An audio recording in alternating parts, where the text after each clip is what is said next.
Welcome back to the Rodcast. A lot to get into on the show today. Of course, we're talking tons of NBA. You have the play-in games on the Eastern side that we'll get into here to start off things. The 76ers with a big win to advance. Also a win by Chicago in the play-in game. So we'll get into that and review that. Also, there are some interesting suggestions about NBA rule changes, postseason format changes. I want to give my man Patrick's thoughts about it because I know he watches a lot of NBA. I want to see what he thinks about it because I actually like one of them. We'll get into that too coming up here in the first segment. Also, Steve Sarkisian, he had an interesting interview with ESPN. I believe it's Chris Lowe who did the interview. He had some things to say about the state of the program that I think will get Longhorn fans really hyped. We'll dive into that early on. Speaking of Steve Sarkisian from yesterday, when we had the Steve Sarkisian audio from the media availability, we had some snippets we did not play. We'll get into that when we go behind the burnt orange curtain, talk a little Texas spring football. We go behind the burnt orange curtain, hear from Steve Sarkisian. Also, we'll talk Cowboys. Stephen Jones went on 105.3 The Fan to try to explain himself. And once again, he had to try to define all in. Yes, we'll give you his very sad definition of what all in is, and we'll talk Dallas Cowboys. I've been telling you, Cowboys fans, that the Jones family been gaslighting y'all for years and got more proof of the Cowboys gaslighting Cowboys fans. We'll get into that coming up next segment. Also, Bill Belichick, there's an expose at ESPN about Bill Belichick and his interviewing process with the Atlanta Falcons. A lot of interesting, salacious details in that story. One of them being Bill Belichick's possible options, his ideal and favorite destinations if he could choose a spot to land as a head coach. And we'll get into that because the Dallas Cowboys, they land on that very short list of teams that'll get a lot of conversation started. A lot of people on that grassy knoll with conspiracy theories now about Bill Belichick and the Dallas Cowboys. So we'll get into that. We'll talk about it. We got a lot to do on the show. Without further ado, let's introduce you to the rest of the crew. He's the real MVP, one of the hardest working members of the ARN family. He's got a hustler spirit, period. I don't know what he's paid, but I'm pretty damn sure the man is underpaid. Ain't no 401k for this hustler, and he's a hustle man of many talents. He is my friend, co-host, and neighbor. It's Patrick Davis, y'all. What's going on, Patrick? How you doing, brother? I'm doing good. It's a Thursday morning, and Rod, we're all in. We're all in, Rod. We're all in. We're all in, baby. Hey, you can just keep saying it. It has no meaning. If what Stephen Jones says all in, we're all in. It's lost all meaning. I mean, we're here. I think that's all it means at this point. I'm alive. I'm all in. I mean, I believe that means I'm all in. All in. We're all in. I'm excited for today's big fat poll as well. I hope everybody plays along on the text line because this one I don't have the answer to. So this one, I need people's suggestions on this one. I like that. But let me introduce my co-host. My co-host, a proud alumni of DBU. He's got more papers than Dunder Mifflin. He watches more film than Siskel and Ebert. He is the new Rod Father of Austin Sports Radio. He is always all in. Mr. Rod Babers.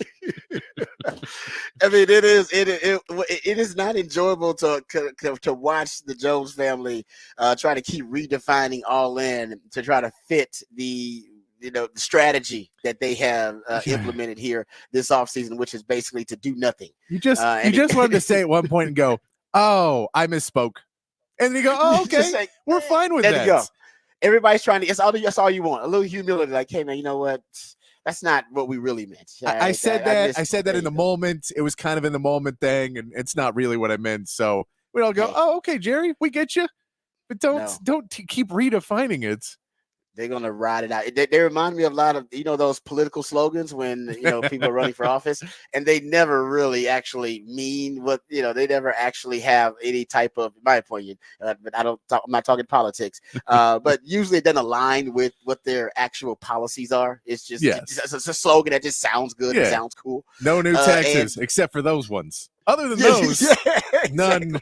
No, I'm not changing anything but that, except for that. I'm not doing But it's like, well, I thought your slogan was this, but your policies, that's kind of what the Cowboys are right now. It reminds me of one of those random political slogans, and you're like, man, I really have a lot of, I got some faith in this politician because look what their slogan was. It's like, no, don't pay attention to the slogan. Don't pay any attention to it. Pay attention to the actions and the policies, and that's the Cowboys right now. What was their slogan yesterday or last year was like conquer everything or something like that?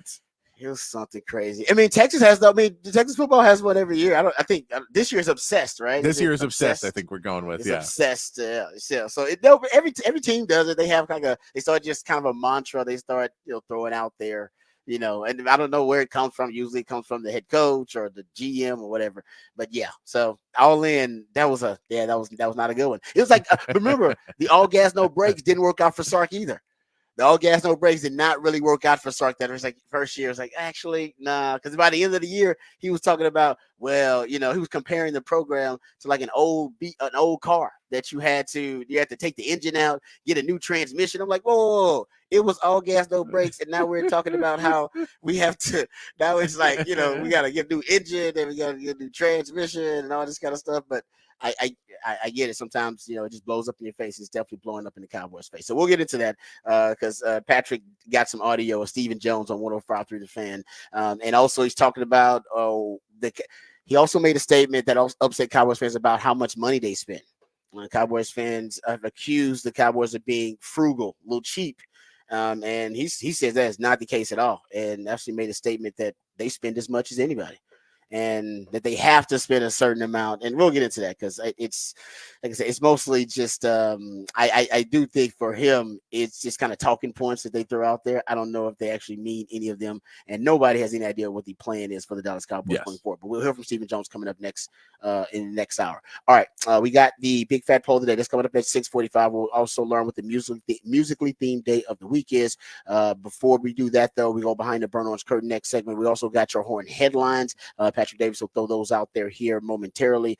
And of course, the text line is always open for you 512-447-3776. All right, before we talk NBA play-in, and also Patrick, I'm going to get your thoughts. I don't know if you've heard about these possible rule changes and format changes for the playoffs that the NBA is considering, but I want to get your thoughts on it. I don't know, for some reason I feel like they're going to rally you up.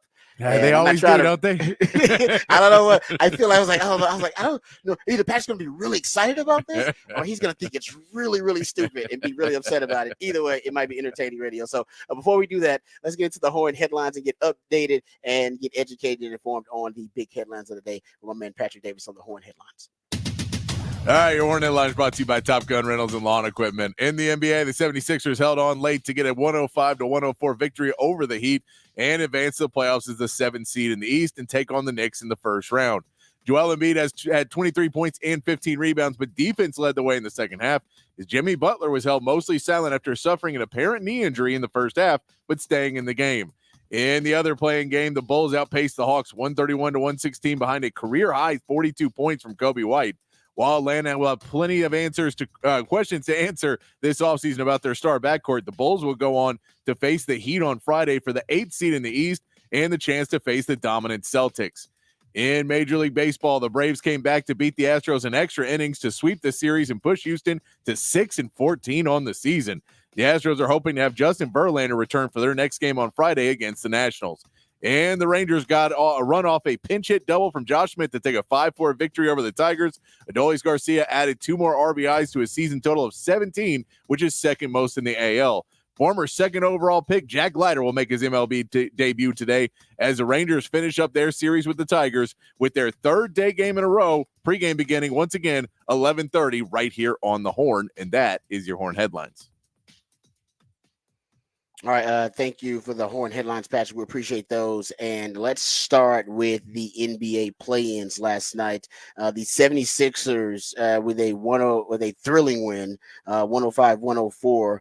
And it wasn't, Joel Embiid, 23 points, 15 rebounds. But even he said that he wasn't the difference maker. It was Nicholas Batum had an amazing performance. He was great. He was clutch.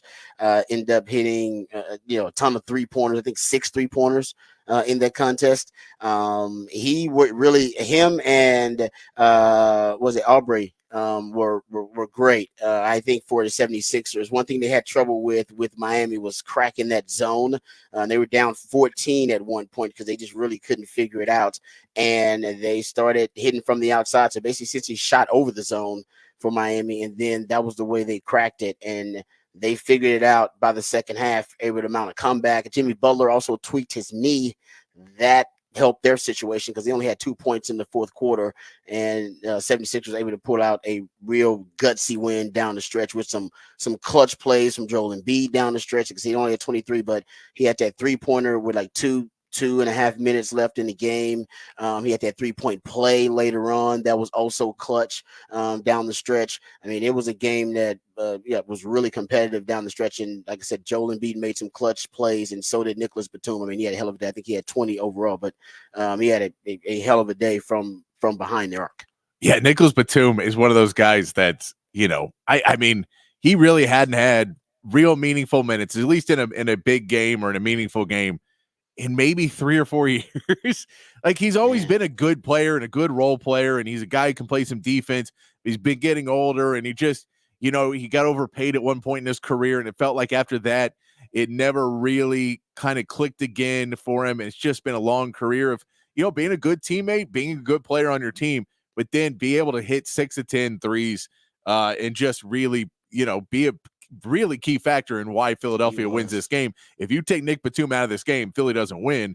Miami just is able to get in their face. And it was funny because after the game, the 76ers said they had to get nasty. And you're like, no, you hit some threes. The Miami Heat are perennially going to be nastier than you are. Like you just, I get Nick Nurse is there and he wants to put in some more defense and everything else. But and a big part of it, too, was that the Heat now worry that Jimmy Butler has an MCL injury. He ended up playing the rest of the game, but it was just not the same player in the second half. Nope.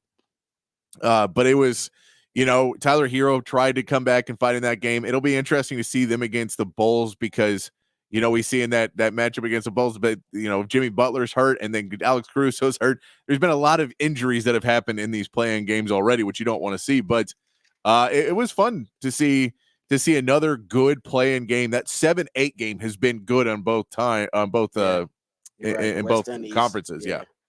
You're right about that. They've been really competitive. That was a really fun game to watch. Don Jackson, you're right. That Jimmy Butler injury, that was huge. And it's right. I mean, the injuries are some of the biggest reasons for some of these play-in games why the momentum shifts. I mean, we talked about. I want to get your thoughts on the Zion Williamson injury because they have. I was watching NBA Live, I believe it is. So I believe that's the name of it.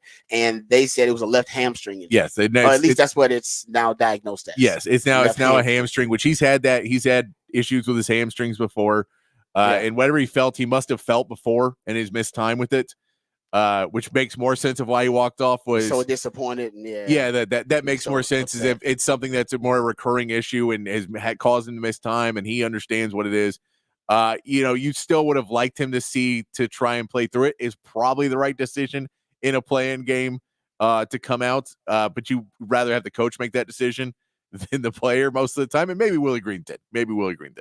But you see him come out. I'd be surprised to see him play. If he comes out in the final 3 minutes of a game and isn't able to play those last couple minutes and at a really, really important game where they would have had a week to rest between series, I don't see him coming back and playing in the game coming up on tomorrow either. No, they said he's out. Oh yeah, that's true. And that's it. They said they're going to reevaluate him in 2 weeks. So it's one of those things where you can say, he can fight to get back into the game. They said reevaluate in 2 weeks, which means even if they win, he's not coming back in the first round. But this seems like a hamstring injury that he's had before. They're being super cautious with him, just trying to, the amount of injuries he's had. I think they want to try and go through. And this is a New Orleans team that may make some moves over the offseason as well. With Brandon Ingram and CJ McCollum underperforming, they may try and make a big move at some point if they feel Zion's going to be there. They just haven't really had a season like this season where Zion was there and present and in good shape and good mental standing to be able to go through. And if they feel they can now build around Zion, it changes the makeup of that team a lot more when you're kind of building around CJ McCollum and Brandon Ingram. It was the first time he looked like the number 1 overall pick. Yes. He looked like it. And not just the number 1 overall pick, but supposed to be face of the league. Best. Yes. Like you remember the hype around him was similar to the hype around Wemby when he came out. He was on the primetime game. It wasn't like Paolo Banchero, who's a really good player, and Paolo Banchero's got his team in the playoffs. But Banchero, when he came out, he wasn't in primetime, and everybody's saying this is the future of the league right here. Yeah. Zion Williamson was the future of the league. So it was fun to see him play this season. I'm happy, and hopefully hopefully it's nothing major, and in 2 weeks he'll say he's fine. He can go on the off-season training. Hopefully it doesn't set him back in any of his, dieting and exercising that he's done to keep getting his body in better shape. But disappointing to see on that side. And then Jimmy Butler. Hopefully the news will be that it's not as bad as they think it is. They're fearing MCL injury, which would mean he would be out. And if Jimmy Butler's out, that's kind of the heart and soul of a team in Miami that's already beat up and already, understaffed this season. They got no shot without him. And it was NBA Today. I apologize. It was not NBA Live. NBA Today is where I saw that. But getting back to the Jimmy Butler injury, he's going to have an MRI today. But I'm with you. If Jimmy Butler's even out for any time, if he can't play in that next play-in game, I mean, Miami's got no shot. No, and I mean, this is a Bulls team that's, Lonzo Ball clearly has been out for about 2 seasons now. Zach LaVine is out for the Bulls, so they have tons of injuries on that team as well. And I think the Bulls with Zach LaVine and Lonzo Ball are a playoff team. They're not even in the play-in. They're a better team. Man, Kobe White was awesome. Kobe White has done great. Kobe White was one of those guys coming out of UNC that you knew he had some abilities. It's just taken him a while to kind of find his place. And now with so many other injuries on the team and somebody having to step up, he's finally finding that role. Patrick Williams too. There's just been so many injuries, and then you see, have you seen the meme of Andre Drummond? I can't remember who it is, but Andre Drummond coming behind the Bulls player. He's going up and he throws a lob to it. He bounces the ball off the backboard. He's trying to make his own highlight play. And then someone got the photo as he's going to go up for it. Andre Drummond's coming behind him. And I guess assumed he was laying it up for him to go make the dunk. And so they both go up and then both catch the ball and then miss the dunk. And it's one of those things of just dysfunction. Andre Drummond does that and then injures Alex Caruso, just runs through him coming back up the court. It's friendly fire. And Alex Caruso, who's a really, really good role player for Chicago, probably one of the better defenders in the league, made all defensive team. That guy's really, really good at playing the defense and shutting guys down. And even if you have Jimmy Butler back, he'll be big. And if you didn't, he was going to guard Tyler Hero most likely and try and shut down your second best scorer. But he's now questionable with a major ankle sprain because his own player just basically ran through him coming back on the other side. That's the kind of things, if you're the Bulls, you just have to look over at the sideline and go, what are we doing where we're shooting ourselves in the foot here?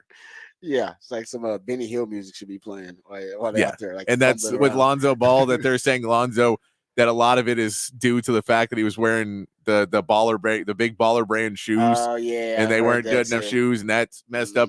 So if you say it's shoes and then players getting run over, and then Zach LaVine, who's a good player, but you paid him a ton of money and he's just never been able to stay on the court.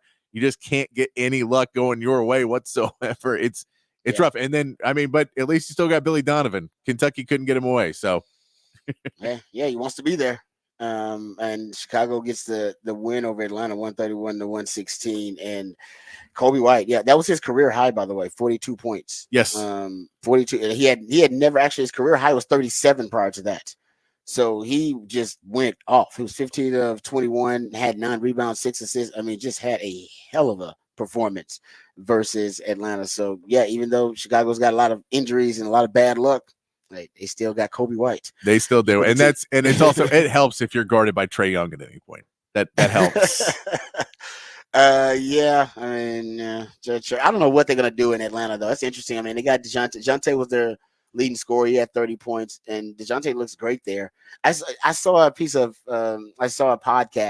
with a piece of the video that talked about DeJounte Murray still talking to Pop, which I thought was cool. He was like that Pop will hit him up. Oh yeah. No, when he text him. Because he was talking about when he scored 44 on 40 shots, and Pop texted him. He's like, "What are you doing shooting the ball 40 times?" Yeah, he's like, what are you doing? Everybody else was like, "Hey man, good game, congratulations." And Pop was like, "Man, what are you doing shooting the ball that much?" So yeah, man. DeJounte Murray, he can light it up. He had 30 points, but I do wonder Atlanta. Atlanta's always been that franchise that's perpetually stuck in the middle class of the NBA. Yeah, and it's the worst place to be. It is like you'd rather just be really, really bad so you can get a lottery pick and then you can get a player, acquire players that can potentially, change your roster and transform your roster. Or if you're really good, then you're competing for championships year after year. The Atlanta Hawks are never really either one. They're never really, really bad to get a great player, and they're never really good either. They're just No, always in the middle class. and Trae Young is one of the guys that, and he's the question now is Atlanta, you traded everything for DeJounte Murray. Do you send him back off and say, well, we'll cut our losses, but we're keeping Trae Young? Or do you say the Trae Young experiment is done? We're keeping DeJounte Murray, and we're going to, but you basically can't keep both of them. The backcourt does not work. We have seen evidence of it now. You can't build around that team. It's just not working.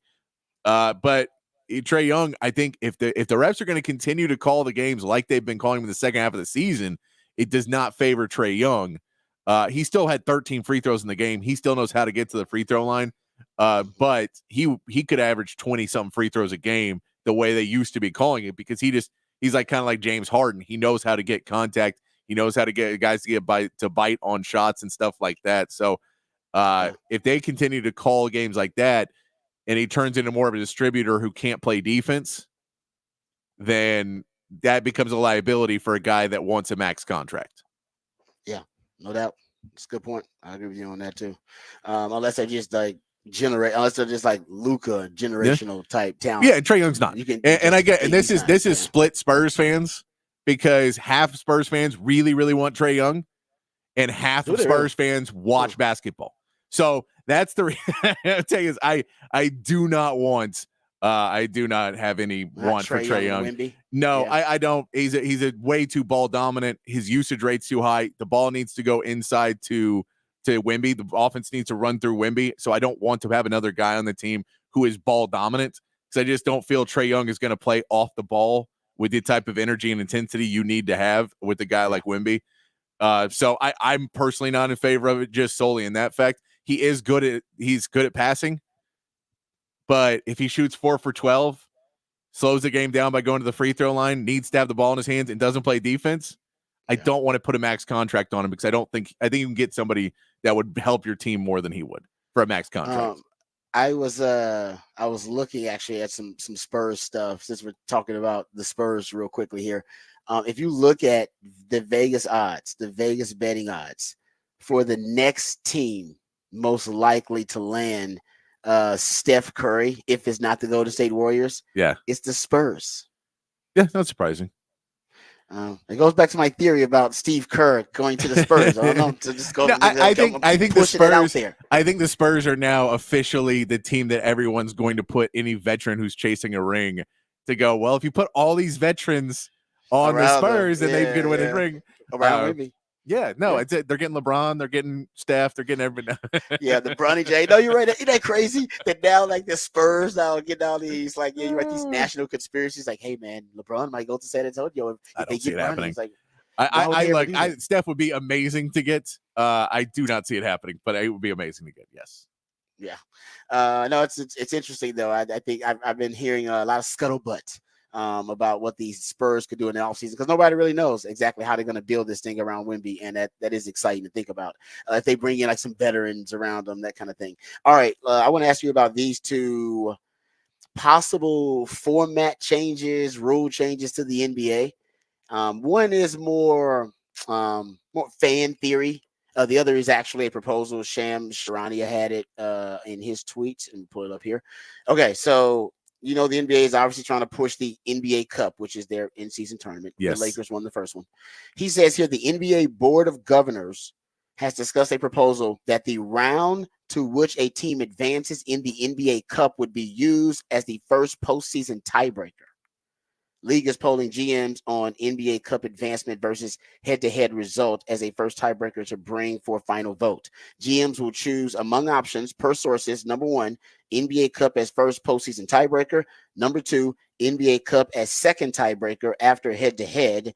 And third, in ties involving more than 2 teams. And third, advancement to NBA Cup as first tiebreaker and further advancement as third and fourth. Obviously, that gets very confusing. The point is they want to use NBA Cup advancement as postseason tiebreakers. What say you, for or against? I'm for. I wouldn't put it first. I'd probably be okay with it being That's second. I wouldn't put it all right. first above head to head. So head to head first, I'd and still put head to then head first, but yeah, I get it. And this is also, it's part of all the plan to, not only get guys to play more games, but make sure people care about these playing games because we're trying to put as many of them on national television as possible. And the more we put these, the more we sell these to TV, and the more we sell the NBA Cup to TV, we need the star players to play like stars in those games. And if we now make it that this could impact your playoff seeding and this could impact something down the line, it'll be more into it. The issue with the head-to-head, which I'd be more applying to, is you don't, there's teams that have injuries, and it sucks. If you have an injury early in the season, well, your NBA Cup's done, and now it's going to hurt you later when your guy comes back. And, you'd like to be able to say, well, if we went 52 and, or we win 40 games in the second half of the season, we lose 20 in the first, we're not going to get as punished for those 20 when our guys were hurt or when we weren't playing as well. That's fair. No, that's a good point. Yeah. So no, I was like, that's not bad because I know they're just trying to push. They're trying to incentivize guys to take the NBA Cup seriously. And I'll say this, and we got some sound of Draymond we'll play later on in the show because he said this on his podcast. I think that the play-in, it has worked. Yeah. 100%. For the most part, it's incentivized guys. These teams later in the season they're still invested because they still have a shot. And it's made the end of the season way better. I mean, if you look at what they made in the end of the season, look at the teams that weren't in it in the last week and how many guys they sat and who wasn't playing. That was 2 weeks, 3 weeks sometimes in the NBA. That was a much wider window and for more teams. And so the Warriors, Steph, Clay, and Draymond all would have sat out the last 2 weeks of the season. Mm-hmm. Instead, they were pushing. And that's the thing. And now you're going to watch them play until the end. And so for everyone who buys tickets at the end of the season, everybody who's watching on TV, all those pieces, it's made the game a lot better. And it's made a lot of these games matter. That last regular season game between the Pelicans and the Lakers meant something. Yeah. Even though the Pelicans didn't play like it, it meant something. You're right. Yeah. They had a chance to avoid the damn play-in. If they had won the game, they wouldn't even have to play them in the play if they had won the game. No, I'm a big Adam Silver fan anyway, but that's interesting that they're thinking about that. And here's another one. This is more fan theory though. And I don't know how I feel about it, but I think it actually could be fun.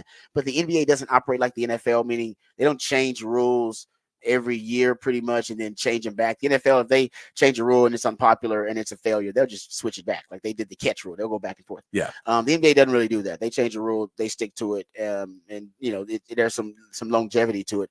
The NBA, how about this? And this comes from Shane Young. Shane Young is an NBA reporter, covers the NBA. He says the NBA needs to let the number one seeds pick their opponent out of a play-in pool. No. No. That's, I get it, but now you're talking about, I get it for an analyst standpoint. I get it for us to talk about. I think in the NBA, it doesn't make any sense. I think it's silly for the NBA. I think it's fun for radio and it's fun for TV. Because then you can say, who would you pick if you were that? And it's a weeks of discussion of who would you pick and what team and the matchups and all of that. I think that's it. But if you take it for what the team is, all you're doing is really just delaying the inevitable. And then you're also possibly getting them to pick the team that they match up better against, which could make a worse series, which you don't want a worse series. You want them to have to face the harder team. So the reality is you'd want them to pick one, and then the other one, you go, we tricked you. It's the other ones. That's what you'd rather have because you want the best series. Like the Celtics probably would have taken the 76ers instead of the Heat. And I know if Jimmy Butler's hurt, they'd take the Heat, but they'd say we played the Heat last year and they came in and punched us in the mouth. We don't want to play the Heat again. We'll play the 76ers. It's crazy to think they believe that. That's just because of matchups, because the 76ers are a more talented team. Oh, 100%. But I'm just saying, right, just a matchup. Yeah, when you say in the way the Heat play, the Heat play a nasty, tough style.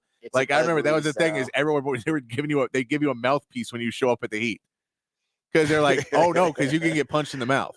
Like this is how we practice.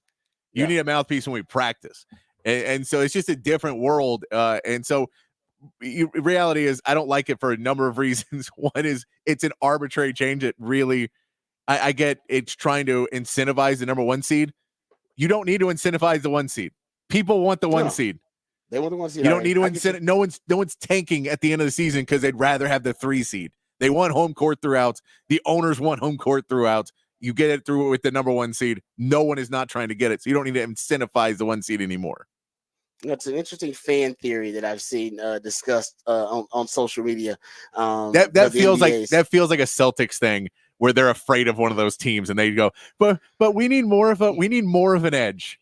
We've You already got it could have started with some Celtics fan. we've got 4 all-stars on our team, but that's not enough. We need more of an edge. Yeah, I know it's just a fun, I think, fan discussion to have on social media. I'm not a fan of that one. No, that one's silly. All right. No, all right. So good discussion there. We'll come back. We'll get into behind the burners. We'll get to Sark audio from his media availability yesterday. Also, Sark had a sit down interview with Chris Lowe. There's only the printed version of the interview, so I'll read you the quote from the interview that's got Longhorn fans giddy about the future of the program. All of that and more will return. This is the Rodcast featuring Patrick Davis. I'm lifetime Longhorn Rod Babers coming back on the horn.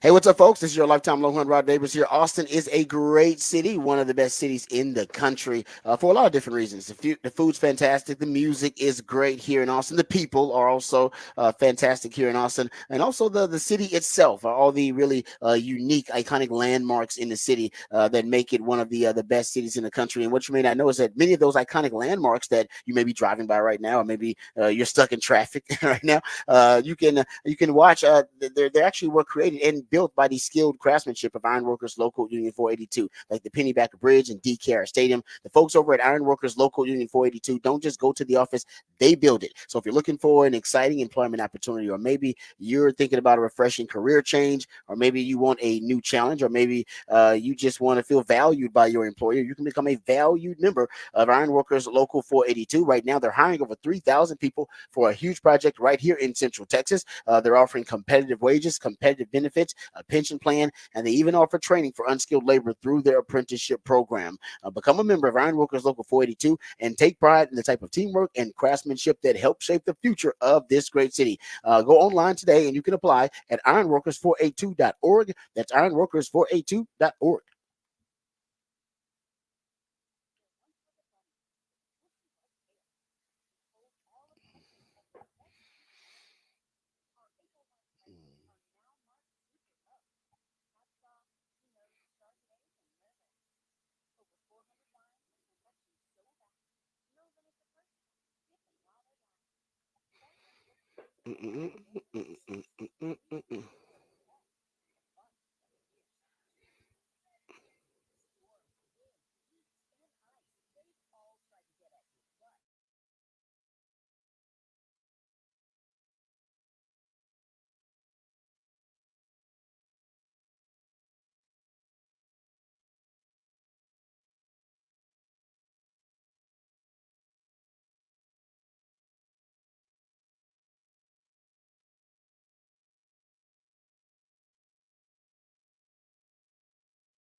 All right, welcome back to the Rodcast. Time to get into some Texas football conversation behind the burnt orange curtain. I want to finish up the audio that we didn't get to from yesterday for Sark talking about some of the individual positions in spring, and also we'll get to the quotes that he has with the Chris Lowe article talking about the state of the program. First, of course, let's hear from Sark talking about the quarterbacks. We didn't get to that yesterday. Sark's talking. He actually even got into the fourth string quarterback on the roster. He got into so much detail about how the quarterbacks are looking. Here's Steve Sarkisian about his quarterback room. It's kind of grown throughout the years. I mean, there's nothing like having a third-year starting quarterback. I mean, we haven't had that luxury in our time here. I think the one thing that Arch really did today, I thought he did a really good job of stepping up in the pocket, keeping his eyes down the field, and delivering the ball under some duress very accurately. And Arch, the thing about him that I think most people probably don't give him enough credit for, he is a really good athlete, and he's big, he's strong, and he's fast. And sometimes he'll lean into using his legs to create explosive plays. We saw that in the Tech game when he got in last year. His legs became an advantage for him. And we like that, but we want that to almost be the last resort. I want him to have a real sense and a feel of stepping up in the pocket, making these throws. And when he has to use his legs, use them, which he did today. But I thought he made a few throws today in our team period that he didn't make Saturday and hadn't made. And that was a big step for him, in my opinion. But the room in of itself has been good. Trey's been a great addition. I'll give this other guy credit who's been in the program, Cole Lord, who's now getting some reps here as our 14 guy. His game has improved immensely. I mean, he's operating at a high level. I think he was 5 for 5 on Saturday in the scrimmage when he was in there. So I think the room at a whole is playing at a pretty high level. And gave Cole Lord a shout out there. That hadn't happened in a while. So that's how good Sark feels about the quarterback room. Yeah, in the fourth string quarterback is getting a shout out. Coach feels good about the QB room there. But so that leads to a conversation about the chemistry between Quinn, and he said, obviously him being a third-year quarterback, a lot is expected this year of Quinn Ewers. He has a chance to compete to be the first quarterback off the board potentially in the 2025 NFL draft. But here is Sark talking about the wide receiver rotation. He was asked, is there now a little bit more clarity since you had, Matthew Golden and Isaiah Bond now, and obviously seeing Jonte Cook and his leap in progress, and now you've seen them have chemistry and been able to learn some of the offense, have familiarity with it. Do you have any idea on the wide receiver rotation? I talked about that circle of trust. Here's Sark on his wide receivers. Tough to say, they're all playing well. They're all doing some good things. I thought we had a few too many drops Saturday, but naturally that was our first real scrimmage in the stadium, and that we kind of changed the environment on them. We went back in the stadium today just for that very reason. I think depth perception, things of that nature, it's a little bit different than when you're just exposed up on Denius. And so, that's part of it as a coach, and we were better today. And so a lot of guys are doing some things. I mean, Parker Livingstone had a big time touchdown Saturday when we hadn't really been talking about him, and he showed a great deal of speed, running away from the defense. And so I'm proud of that groom. They're working hard. I think their commitment to the running game is really starting to show. It showed again today, because when they commit to the running game, that's how our run game can get started and we can create explosive runs. And then that's how the RPOs and the play action pass can come off all that stuff. And I think Sark, what he's hoping this year with a third-year quarterback, an expanded room of explosive weapons on the outside with the wide receivers, I think he's hoping that the deep ball now becomes more of a weapon. It's part of their offensive identity. He's always stated that it's a huge part of his offensive philosophy, but he did curtail it somewhat last season and even the season before that, because the truth is it's not a strength of Quinn Ewers. And I think it's something he's been working on. He looked really good throwing the deep ball in pro day. That was a big part, I think, his growth as a quarterback, at least the confidence he has to throw in front of NFL scouts. And all the NFL scouts said he had a really good day, only had one really bad ball, but he threw a lot of really good deep balls. Now that's in shorts, and that's without, defensive linemen barreling down on you, and without pads on. I get all that. But I think Sark is hoping that they'll be able to execute a little bit better on those deep shots downfield, stress the defense vertically as well as horizontally. And here is Sark being asked about those deep shots down the field. They're still going to be taking those deep shots. And if they're getting better in spring at converting some of those deep passes downfield. I think you want to have both. I think naturally the best offenses are the ones that do the most really well, right? It's tough to be a really good offensive football team when you're one dimensional. If you don't have the threat of taking the top off a defense, now they start to sit on a lot of your routes that are underneath.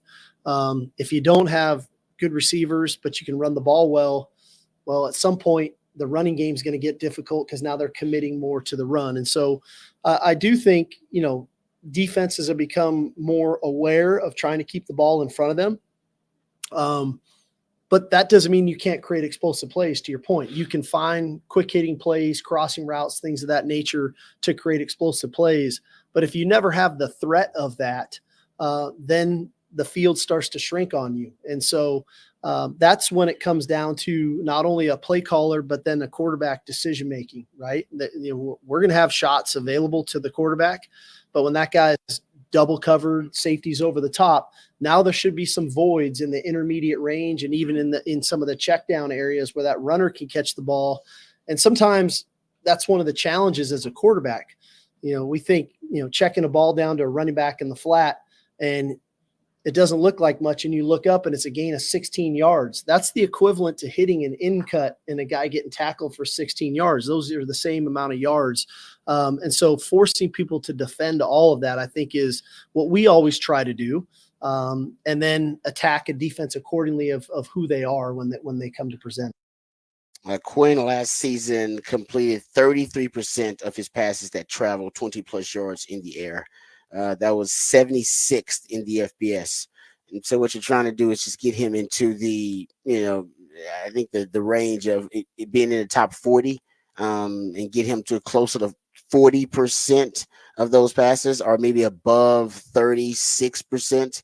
And I think the average is where he is now. He's about average to below average in the completion rate of passes 20 yards or more down the field. And I think Sark wants to get him probably closer to 35, between 35 and 40% of those passes. And I think this year that's a reasonable jump, a reasonable expectation for Quinn. In his third year as a starter in that system, he should be more comfortable. The only question is the chemistry between he and the other wide receivers. Could that limit their ability to convert some of those deep shots downfield? Sark talked about checking down to the running backs. And he was also asked about the running back touches, because you got Cedric Baxter, you got Jaden Blue, looks really good. There's been a lot of talk about Trey Wisner back there. Here is Sark when he was asked about the running back touches, and does he have a little bit more of an idea of how that is going to look going forward for the Texas team?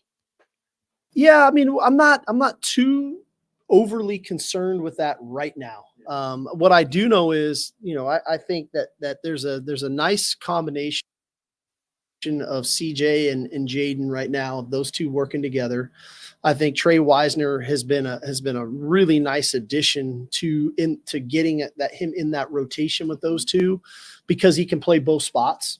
He can be a backfield guy, he can be a move guy, and he's got enough pass receiving skills and things. So that's been helpful. And then all those other three guys are really on the come. What Savion has shown because of what he did at receiver and last year at running back. But then the two young backs, probably today, I would say today's Jarrett Gibson's best day, and 13 practices in, which is kind of what you'd hope for. I thought Saturday, Christian Clark had a really good day. So those guys are coming too, and they're both versatile guys. And so frontline wise, when the season rolls around, I think we'll have a pretty good idea when we get there, but we're comfortable right now of, if a guy's rolling and we can feed him, we're more than ready to feed whoever that guy is. Sugar Bowl, where you seem to have a really that felt good. I wish we could have ran it more in the second half. We fell behind in the game, but so it felt like we had a good balance in the first half of that game. But that's sometimes that's the way games go, right? And so you got to play to the game. You have a game plan going in, and then you have to have the ability to adjust accordingly as you get going in a ball game. All right, let's start on running backs. And I think that was Kirk Bowles who asked about the Sugar Bowl. You guys know if you watched that Sugar Bowl, first touchdown drive, they were running the football and they were using that pony package, the two tailback set. And then for some reason, I don't know why, they went away from it. I think they had 7 plays of it on that one drive. And then I think they ran it 2 other plays the entire game. But it was, the package worked really well for them. I have no idea why they didn't run more of it. I think that's kind of what Kirk Bowles was referring to. But I digress. By the way, the running backs, though, I've been hearing just from my sources over there on Texas football doing a great job. Friends Bobby Burton and Jerry Hamilton and crew doing a good job, that they are using more of the 2 tailback sets. So that, and you probably will see it in the spring game, because I don't know if that's something that they're trying to hide. That's something that they've already unveiled. They had it last year and used it. And if anybody studies Texas, then they know it's the most explosive, efficient, and easily the most effective personnel grouping that Sark has had since he's been on campus. All right, let's get this Sark quote. This is what Sark had to say to Chris Lowe before we get to the break here. So Chris Lowe did an interview with Sark, and they were talking about the state of the program, talked about a lot of different things, even the Nick Saban retirement and Sark being in consideration for replacing Nick Saban at Alabama. Here's what he said about that. And there's a quote in here that I think is really interesting. He said, "Naturally, I'd be lying if I said I didn't think about it. But it took me all of 60 seconds to say, yeah, I'm not doing that. I had an awesome 2 years at Alabama and loved my time under Coach Saban. But ultimately, you want to reap what you sow. We've poured a ton into this program for 3 years, and we're on the cusp, I think, of going on a run that will be epic. I believe that our staff does, and our players do too. Just the support we have and the culture we've created. Why leave something like that?" And he also went on to say, "We've never had the depth to play 1s on 2s and 3s on 4s on and throughout practice." He said, "Where you don't feel one side of the field is getting shortchanged." He said, "Just to have the bodies to do that is different, especially when you don't feel there's a dramatic drop off in competition. Now I feel like, man, our young players might not know everything to do right now, but they're sure really talented. And it shows not only on offense and defense, but really shows on special teams too." So there you go, Patrick. On the thing that got Longhorn fans giddy is, I think we're on the cusp, I think, of going on a run that will be epic. Yeah.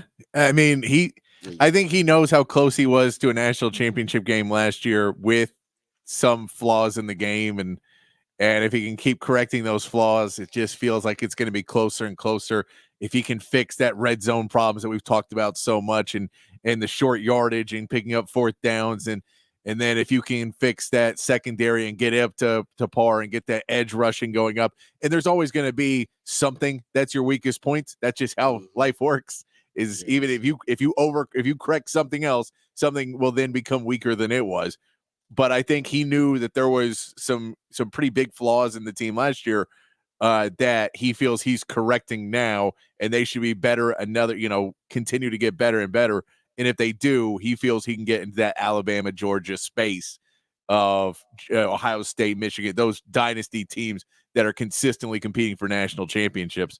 I think he feels that he's getting pretty close to that, and that's an exciting thing if you're a Longhorn fan. Yeah, man, it really is exciting. I mean, because I'm with you. I think he knows it, right? He says he's obsessed now with winning a national title, and he believes that this team could be close and going to the SEC. They'll have a step up in competition, but there's no doubt this is one of the best rosters Texas has had in a decade plus. Last year was a really good roster too. Something tells Sark kind of believes that right now, depth wise, that they may be deeper, maybe not frontline talent, but maybe deeper than they were even last season. All right, we come back. We'll get into the big fat poll of the day. Also, we'll learn what the musically themed day of the week is. All of that and more right here on the Rodcast featuring Patrick Davis. I'm Lifetime Longhorn Rod Davis coming back here on the Horn.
Back on the Rodcast on a Thursday morning, and that means it's a new theme Thursday where I pick a theme each week and we play music around that for the entirety of the show.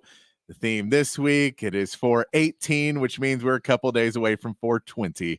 And so we'll play a little songs that could be about imbibing on that on Saturday in the 420. It's so start off with a little Muddy Waters and Champagne and Reefer. You know, just a slow, nice start in there. That's nice right there. I don't think I've ever heard Champagne and Reefer. Muddy Waters. I've not heard it. It's a solid Muddy Waters track. Bring me my champagne in the morning. Bring me my reefer when I want to get high. Man. That's good stuff. It's a solid old blues song right there. Some Muddy Waters to get you started on a Thursday morning. It is time, though, for our big fat poll of the day. 512-447-3776. Patrick's Big Fat Poll of the Day on the Horn. All right, big fat poll of the day today. I was following the recruitment of transfer Jordan Pope from Oregon State. He's a good young point guard. He's a guy they're trying to get who basically replaced Tyrese Hunter. I believe he's actually going to visit A&M. He'd been in Austin for the last couple of days. But one of the things I saw of the recruitment was that Rodney Terry took him on the riverboat going through Town Lake, and it's right by downtown. And this is apparently, and this is the thing I've seen, Rodney Terry does this with a lot of recruits and a lot of transfer recruits, that he tries to take them there. So that leads to the big fat poll today. Let us know on the text line, because this is kind of open, because I don't have the answer, but the riverboat is one of them, is after campus. So we can't say anything on campus. We say we're going to show them campus. We're showing them the buildings. We're showing them Moody. We're showing them DKR. We're showing them all the trophies. After campus, where in Austin would you take a recruit to seal the deal? Whether transfer, whether regular recruit, where in Austin do you take a recruit? If you say, I want to show this person Austin, I want to show them what they're going to come experience here in this city, where do you take them after campus to show them Austin, to show them and try and seal the deal? It's a recruit. Okay, it depends on how old the recruit is too. And that's it, because it can be transferred, because that's the riverboat. Like those graduate transfers, they're a little different than the guys 17, 18-year-old I get. You know what I mean? Yeah. The little experience is a little different. And let's go. I'm saying where the coach can take them. Oh, okay. I'm saying he ain't going to the gentleman's club. Yeah. I'll put it with the coach, so that'll clear up a little bit more. That we're going to take drinking off the table a little bit more. Oh, there you go. We can still say restaurants, because you can take anyone to go eat, but we'll take drinking off the table as get a lot of strip club stuff. And I'm going to say I don't think most coaches want to take people and be like, hey, this is where you can binge drink after the game. I don't think they want to show that. No, that's good. That's good. No, that's good parameters. I like that. So we're saying like a coach. Good parameters. Yes. Okay. This is good. It also depends on so this is the ideal time of year, right? Weather's all great, everything.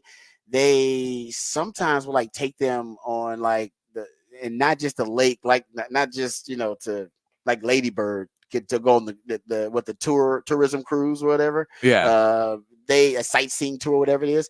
They actually take them out on the lake. Yes. So they can go swim, hang out, water sports, go see all the ladies in bikinis, that kind of stuff. That can be fun depending on what time of the year it is, of course, in Austin. Yeah. Would be fun. Yeah, it'd be fun. Yeah. Would you say Zilker Park, depending on if you get all the girls and everybody out there on a Zilker Park is beautiful, man. That skyline in the background. It is. If you get I agree with that. Right day, right, activities, that can be good. You gotta take them food though, man. Barbecue is big. Gotta have something with some barbecue. Gotta take them right. You gotta take them to a nice barbecue spot. Yeah, I figure. Yeah, you may go down and if you get barbecue spot down there. If you can get a hookup at Franklin's, make one of the graduate assistants go wait in line for you. You just cut the line with the graduate assistant. Food's always big on the business, man. Food's big.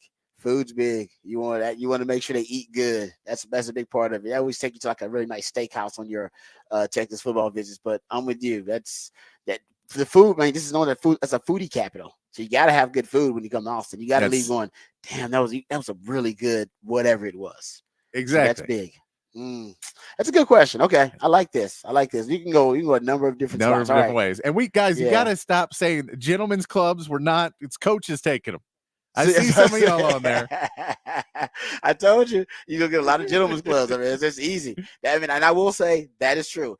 like I said, there were gentlemen's clubs that I was taken to. No, I my believe me. recruiting I've hung business, out so. with plenty of ex-football Yes. players, ex-Texas players at gentlemen's clubs that they come back into town or something. A buddy hits me up and they go, "Hey man, we're going out.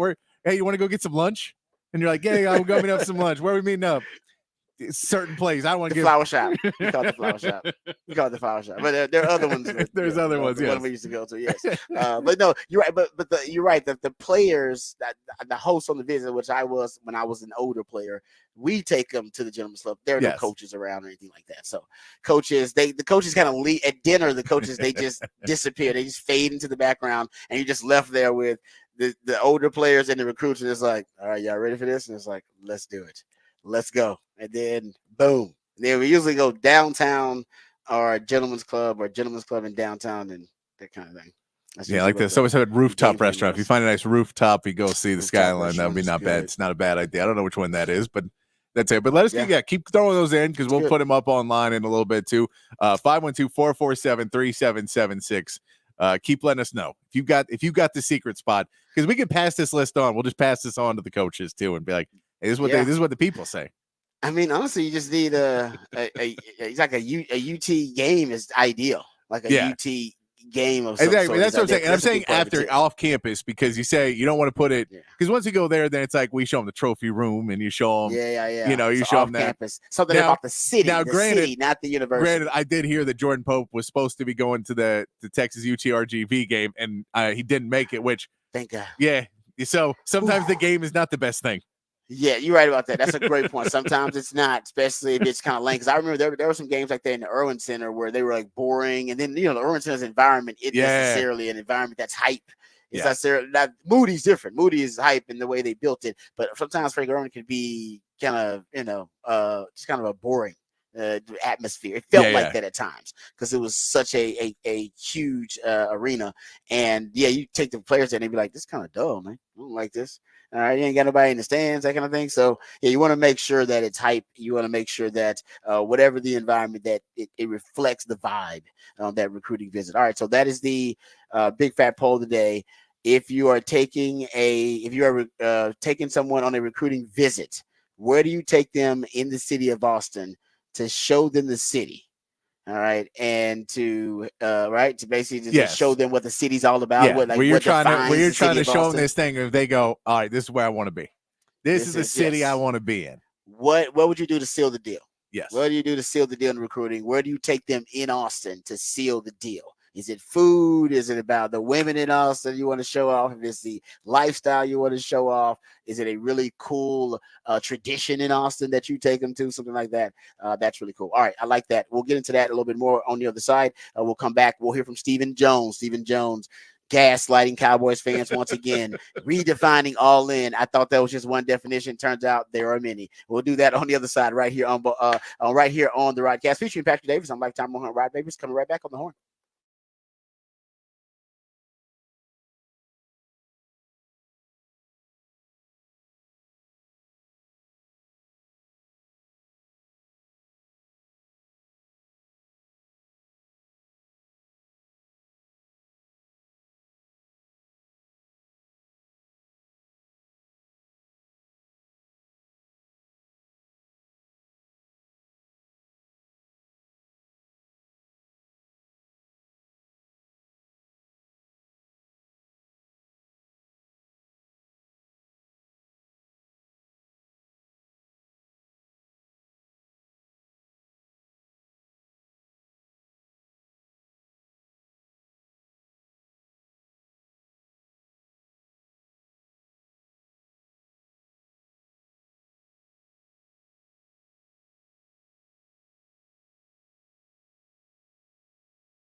All right, welcome back to the Rodcast. It is a new theme Thursday. That's when my co-host, the Idealionaire, Patrick Davis, comes up with a new theme, and the entire show's music is devoted to that specific theme that day, and that specific theme that day. It could be a team, but the theme today is 420, which is around the corner, a couple of days away.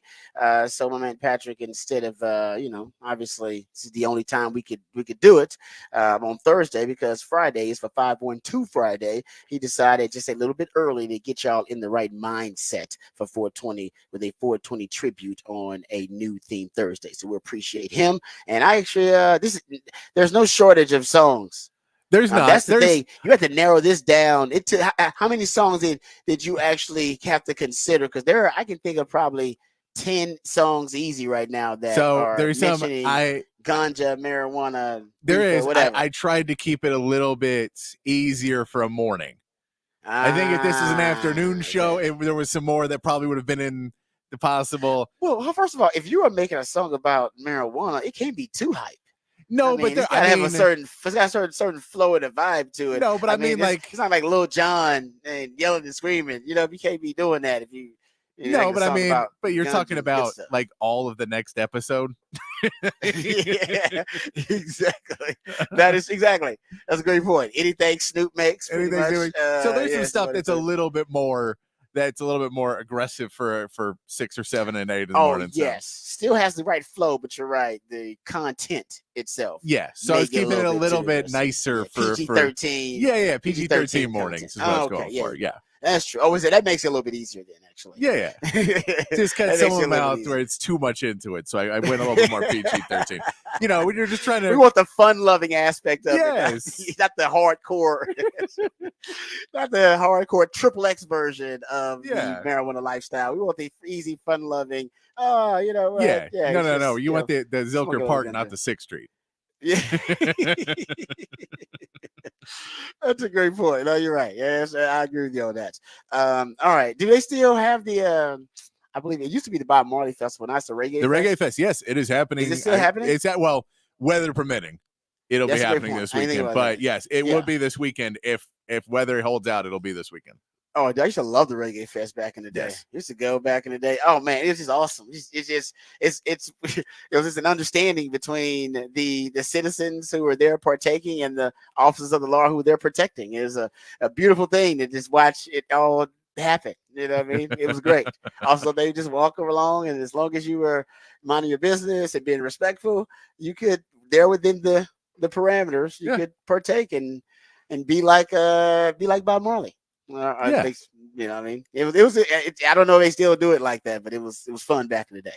I hope that it's still like that. It should be even more so. I mean, it's decriminalized for the most part now. It was still like serious, like you could seriously get arrested back then. Now I don't think they arrest you, they just give you like a ticket or something like that. Yeah, it'll be. I don't know how much it is. I would assume that it's not. But you never know. Man, you never know. Yeah, but no, I always thought that was really cool, and that always blew my mind. I always was afraid too. I was like, I'm not doing it. The cop's right there. This is a trap. It's a trap. It's a trap, man. It's a trap. That was a story. It wasn't a trap. Danny Crooks, who used to run the Steamboat downtown, would tell the story of they were at a show, and the cops are always fine. They understood what the deal was, and they had a show, and somebody's passing a joint down the line, and everyone's taking a hit and passing it, and they pass it next to them, and it's a cop. The cop just takes it and passes it to the next person. Doesn't say anything. Just silence too. Just like can't do that. All right. But just imagine everybody that's sitting there is like, oh yeah, this is amazing. It was also great that he passed it. Good for him. Yeah. He understood. He's like, nah, man, that ain't for me. But I don't want to disrupt the line, man. They don't want to disrupt the vibe here. And that's kind of what it is too. They don't want to disrupt the vibe. They just kind of blend into the background. Let everybody do their thing and have some fun. All right, we're having fun on the show today. We're going to get to the Stephen Jones sound here. We'll also get to Rod's rant of the day.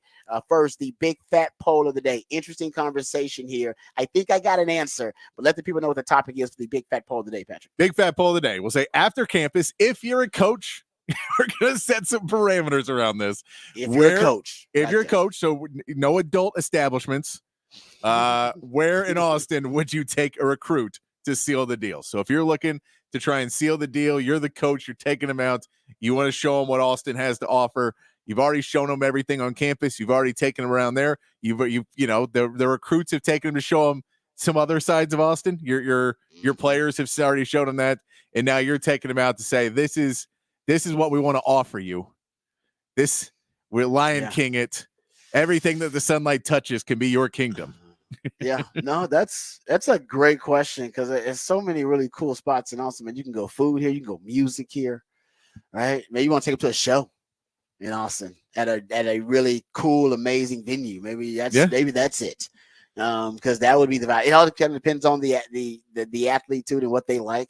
But taking them to go see, live music in Austin is not a bad idea. I mean, it's a live music capital. I know you hate that term. I don't hate it. I hate certain people that use it. You just like what it symbolizes, the live music capital of the world. I usually don't say that around that because, I'll get the response. But either way, if you take them up at the Moody, and I get Moody's okay, but if you take them up to a concert and you get them in a suite, it's always a nice little. You show them, it's like, I don't know, we can get the suite up here, we can get, Yeah. No, I take them to get some good food, good barbecue in Austin, some of the best barbecue in Texas. Maybe if it's Texas, if it's Texas we're talking about here, and I'm assuming it is, then you do have the Minister of Culture. You can always hit up Matthew McConaughey and be like, hey, man, can we come out and kick it at your lake house or whatever a little bit? Yeah. Just show that. And then that closes the deal automatically. That's like true. That's an automatic closer. You get to I'll hang out with Matthew McConaughey for like 30 minutes and kicked it.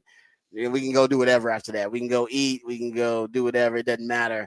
Got a chance to see Matthew. Minister of Culture might let that happen if the recruit is big time enough. We've seen him, be active. Yeah, exactly. Like yeah, I would just love to see the recruits hanging out on the lake and just a jet ski pulls up. And it's Ms. McConaughey just kicking it, just hanging out. You're like, is it Matthew McConaughey? Boom. And, all it takes is about 15, 20 minutes of his time. And then they're going to take some pictures, go take us some selfies with Matthew. And then boom, he closes the deal for you. Yeah. That might be my pitch, but that's a little bit different than a place. But yeah, no, it's a good question.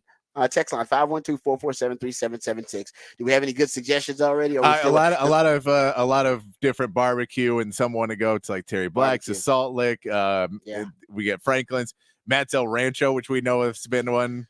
Matt's El Rancho is good because the housewives at Matt's El Rancho, they make sure that there's a lot of eye candy there. And there's always groups of like women. That's why I didn't know why dudes like to hang out at Matt's El Rancho. I mean, the food's great. It's fun. It's fantastic. It's good food. And I was like, why do dudes want to hang out there? Because there's always a long wait. And I found out why. And I go hang out at Matt's El Rancho. I was like, oh, I know why y'all are here. I know what the deal is. It's just it's a social event there at Matt's El Rancho. And if you're single, it's a nice place to mingle. Yeah. Barton Springs is getting a little bit of love on there. Yes, Barton Springs, and if you can take them out on the lake somewhere and actually do some water sports stuff, that would be cool because Austin, that time of year is beautiful, and I love when the lake is like packed with folks out there.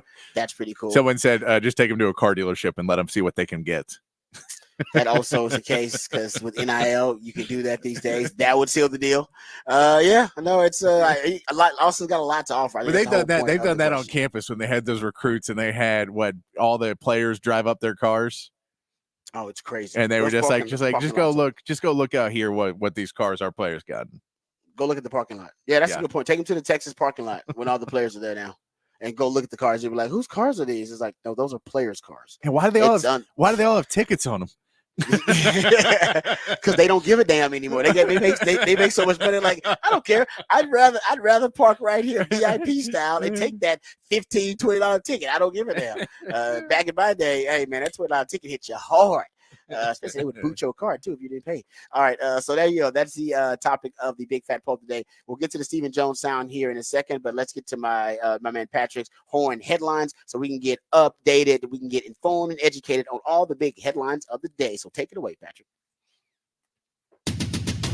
All right, your Horn headlines brought to you by Top Gun Rentals and Lawn Equipment. In the NBA, the 76ers held on late to get a 105-104 victory over the Heat and advance to the playoffs as the 7th seed in the East to take on the Knicks in the first round. Joel Embiid had 23 points and 15 rebounds, but defense led the way in the second half as Jimmy Butler was held mostly silent after suffering an apparent knee injury in the first half, but staying in the game. In the other playing game, the Bulls outpaced the Hawks 131-116 behind a career-high 42 points from Kobe White, While Atlanta will have plenty of questions to answer this offseason about their star backcourt, the Bulls will go on to face the Heat on Friday for the 8th seed in the East and the chance to face the dominant Celtics. In Major League Baseball, the Braves came back to beat the Astros in extra innings to sweep the series and push Houston to 6-14 on the season. The Astros are hoping to have Justin Verlander return for their next game on Friday against the Nationals. And the Rangers got a run off a pinch hit double from Josh Smith to take the 5-4 victory over the Tigers. Adolis Garcia added 2 more RBIs to his season total of 17, which is second most in the AL. Former second-round overall pick Jack Leiter will make his MLB debut today as the Rangers finish up their series with the Tigers with their third-day game in a row, with pregame beginning at 11:30 right here on the Horn. And that is your Horn headlines. Well, thank you, Patrick, for the Horn headlines. We appreciate those. All right, let's not waste any time. Let's get to this Stephen Jones sound. And thanks to my man Patrick who pulled this. He went on a 105 through the fan. And they didn't pull any punches. I was actually really impressed with the questions. They made Stephen Jones uncomfortable. You could tell. The first thing that the guys 105 through the fan asked Stephen Jones was about the claim that the Cowboys were all in. Claimed by Jerry Jones that they were all in, which they have had to explain and clarify multiple times. Here's another clarification of what Stephen Jones and the Jones family define as all in. Here it is. I think if you're not all in this league, you're all out. And I don't know of any of the 32 who aren't all in.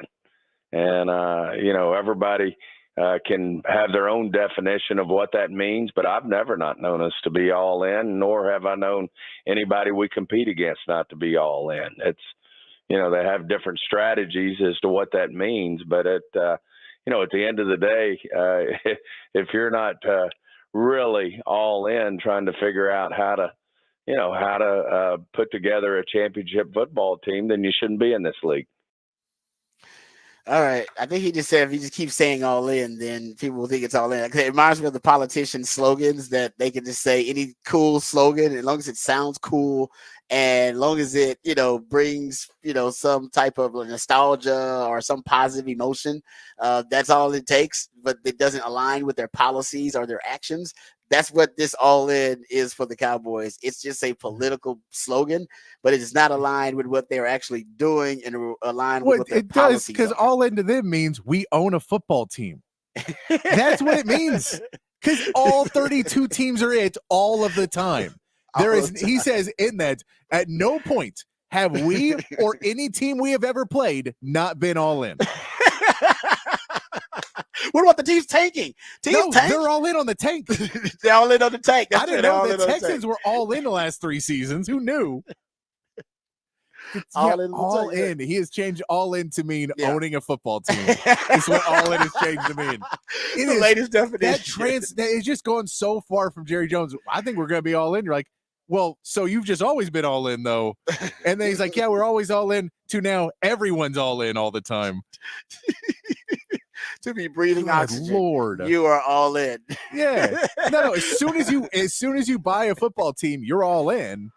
Oh man, we've always been all in, and every team we've ever played has been all in. Is a crazy statement to say to fans that keep asking you about it, to not go, hey, we just misspoke. We said that, but look, we do believe that we are trying to do everything in our power to bring a Super Bowl to the Dallas Cowboys, and that's what we want to do. But to say all in, I think we kind of misconstrued what we meant in that statement. And then we would have all let it go because we would have understood, oh, we know you want to be all in, but you can't be because of cap constraints. We get that. That's understandable. But to say all in and then say it means absolutely nothing. Absolutely nothing. We've never played a team, and I don't know of a team in the NFL that's not in. You're right. It's amazing the kind of the definition manipulation you're dealing with here. And now you're right. They kind of watered down the definition so much that it doesn't mean anything. Now all in doesn't mean a damn thing. It's like what all in used to mean that you were. Nope, no, it doesn't mean a damn thing. You know how that quiet quitting became a thing? That people are like quiet quitting? That apparently is all in now. That is all in too. Exactly. You can walk in. If your boss says you're quiet quitting, you can say, no. According to Stephen Jones, I am all in. I'm all in, damn it. It's like I said, it's pretty amazing how really just kind of the mental gymnastics that this Jones family would go through here. Okay, so the next cut is him being asked about spending money, because the question was, hey, what do you say to the Cowboys fans out there who are disappointed that you spent the least amount of money in free agency of any team in the NFL, all those all-in teams? Here is what Stephen Jones. So you're the least in of all the all-in teams. You're the least in. Maybe that's what we should start saying. But you're not all in, but you're the least in of all the all-in teams. Here's what Stephen Jones had to say about their spending habits. Well, at the end of the day, you always can only, and we spend max money, year in and year out. All 32 can only spend the same amount of money over a 5-year stretch. And when we're all said and done, we max out our salary cap every year, and we will have done that. And what comes with having a good roster, which we do, and we also are looking towards signing our own guys. It doesn't mean it happens overnight, but when you're wanting to sign players like Dak and Micah and CD, then that certainly you have to hold money back if you want to have a realistic chance at signing those guys. Okay. He's saying that they spend max money in that 5-year window. We'll get into that, because there is it's about, sometimes it's about the cash that they spend, and it's about the way so it's a little different. It is, and we'll say the second part is true. You do have to hold money back to re-sign your guys. That's true. He's completely right on that. Since I'll make fun of everything else he says, I'll say he's completely right on that one. But yeah, to say we spend max money, and in the same sentence say we spend max money, just like all 32 teams, we all spend the max. Everyone basically maxes out their cap every year. You have to have a certain amount, and you try, and everyone's around where that number is. So once again, you said we do this. Also, everybody else does this. Give me just something. Give me something to say. This is what we're doing to try and separate ourselves from the 32 other teams and the 31 other teams in this league. Yeah. No, it's like I said, the mental gymnastics you go through here, and you can kind of fact check them. And they said everybody does have to spend. There's a cash floor. There's a spending floor for every team in the NFL too. And we can get into this in Rod's Rant of the Day a little bit too. And you might as well. Matter of fact, let's hit Rod's Rant of the Day, because I think we can just kind of make this part of Rod's Rant, because we can go on a little bit of a rant here. Let's do it.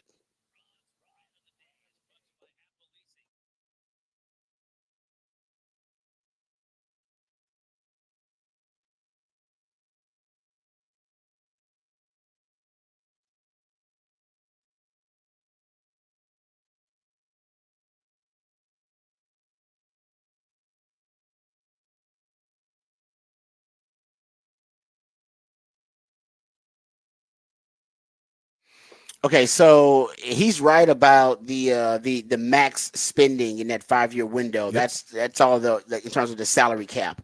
But what most matters in the NFL is cash. Like, that's why we tell you that everything on the contract, NFL contracts, is a fugazi, except the guaranteed cash, like the signing bonus. It's not the NBA, it's not Major League Baseball, where they get the whole entire damn contract and it's guaranteed. That's not the way it goes out.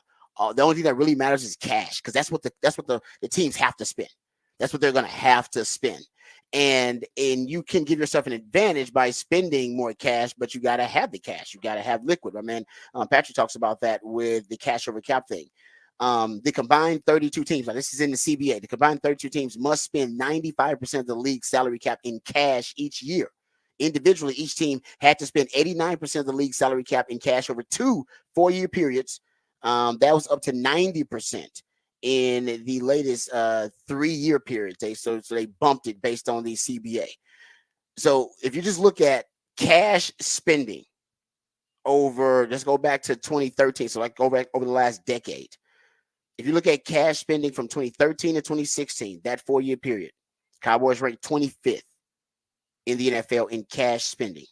The Eagles, where everybody wonders how the hell can they have 2 top 5 wide receivers, 2 top 5 tackles in terms of average annual salary, a top 5 quarterback in terms of average annual salary, top 5 running back. How they do it? They sign their guys, and they usually sign them a lot earlier than the Cowboys do. The Cowboys do wait to the last minute to sign their guys.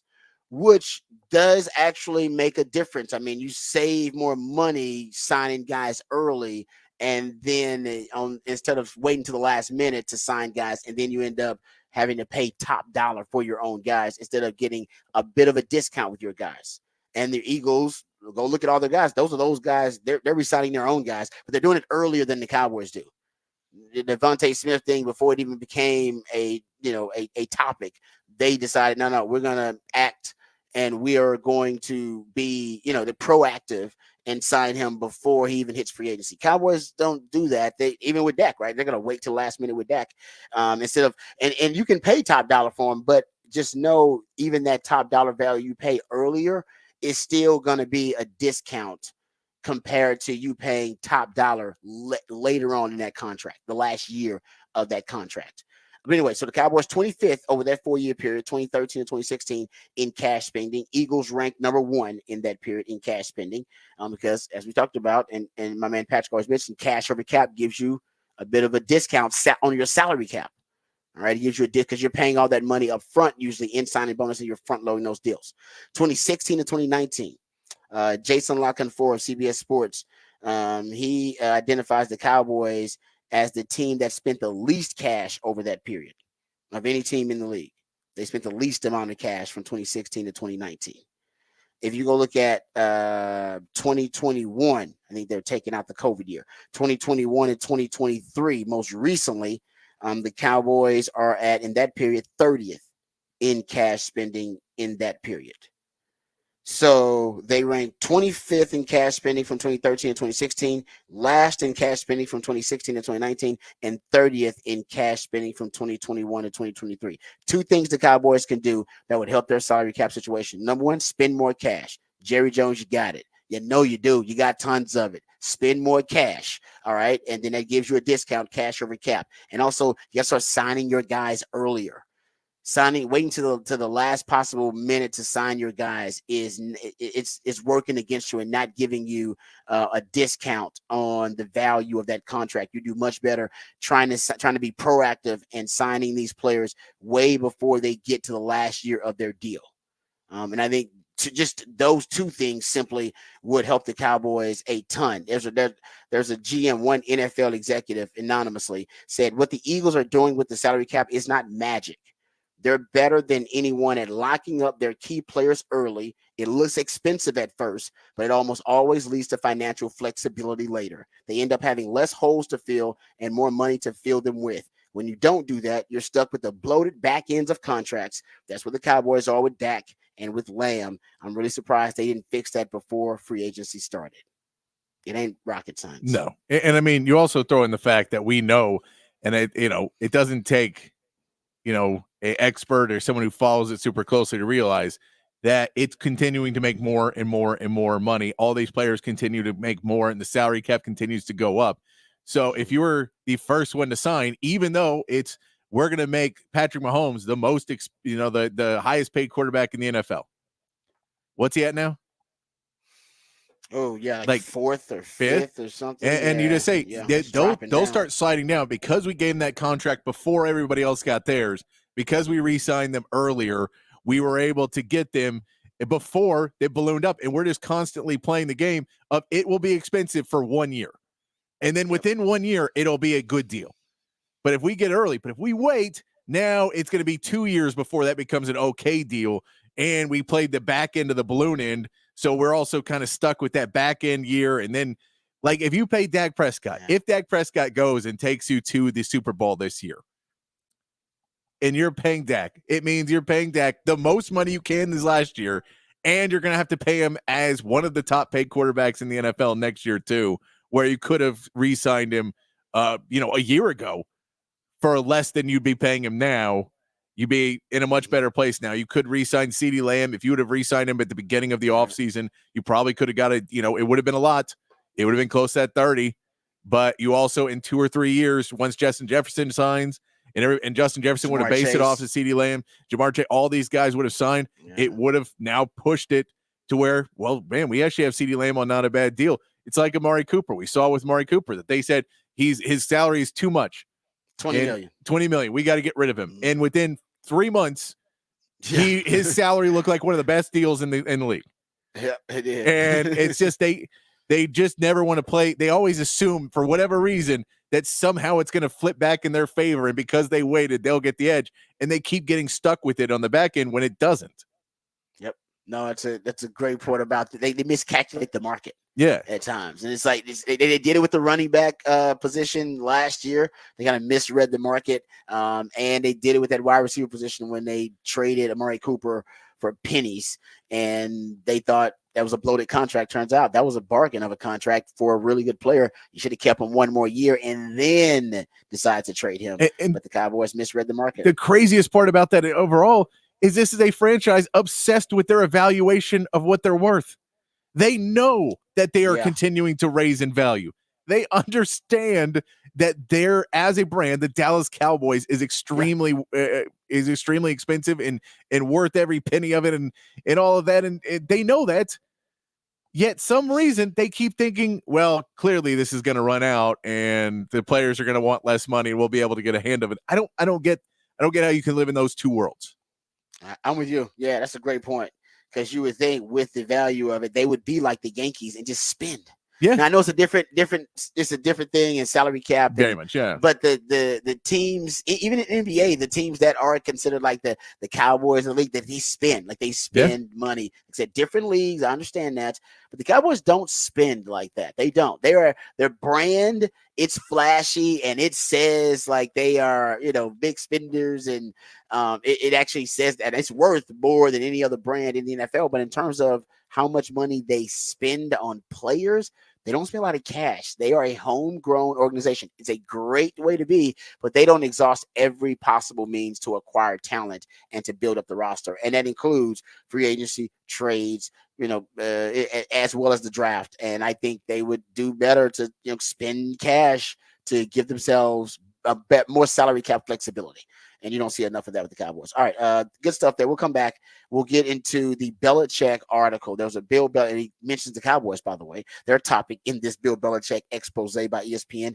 But apparently Robert Kraft stabbing Bill Belichick in the back. And allegedly, because I believe Robert Kraft, his people have denied this. But allegedly he stabbed him in the back. We'll talk about that when we come back right here on the Rodcast, featuring Patrick Davis on Lifetime Longhorn. Rod Davis coming back on the horn. There.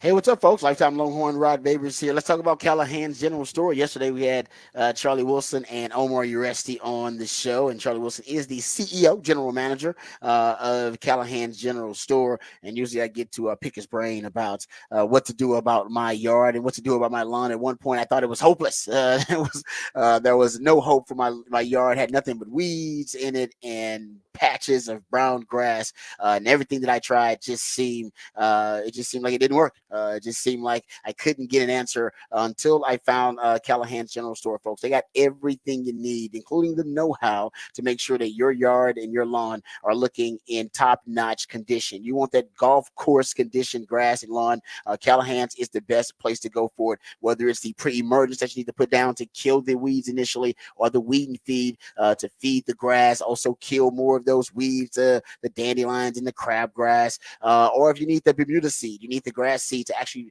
fill in those brown patches that have been damaged by bad weather or extreme heat or extreme cold.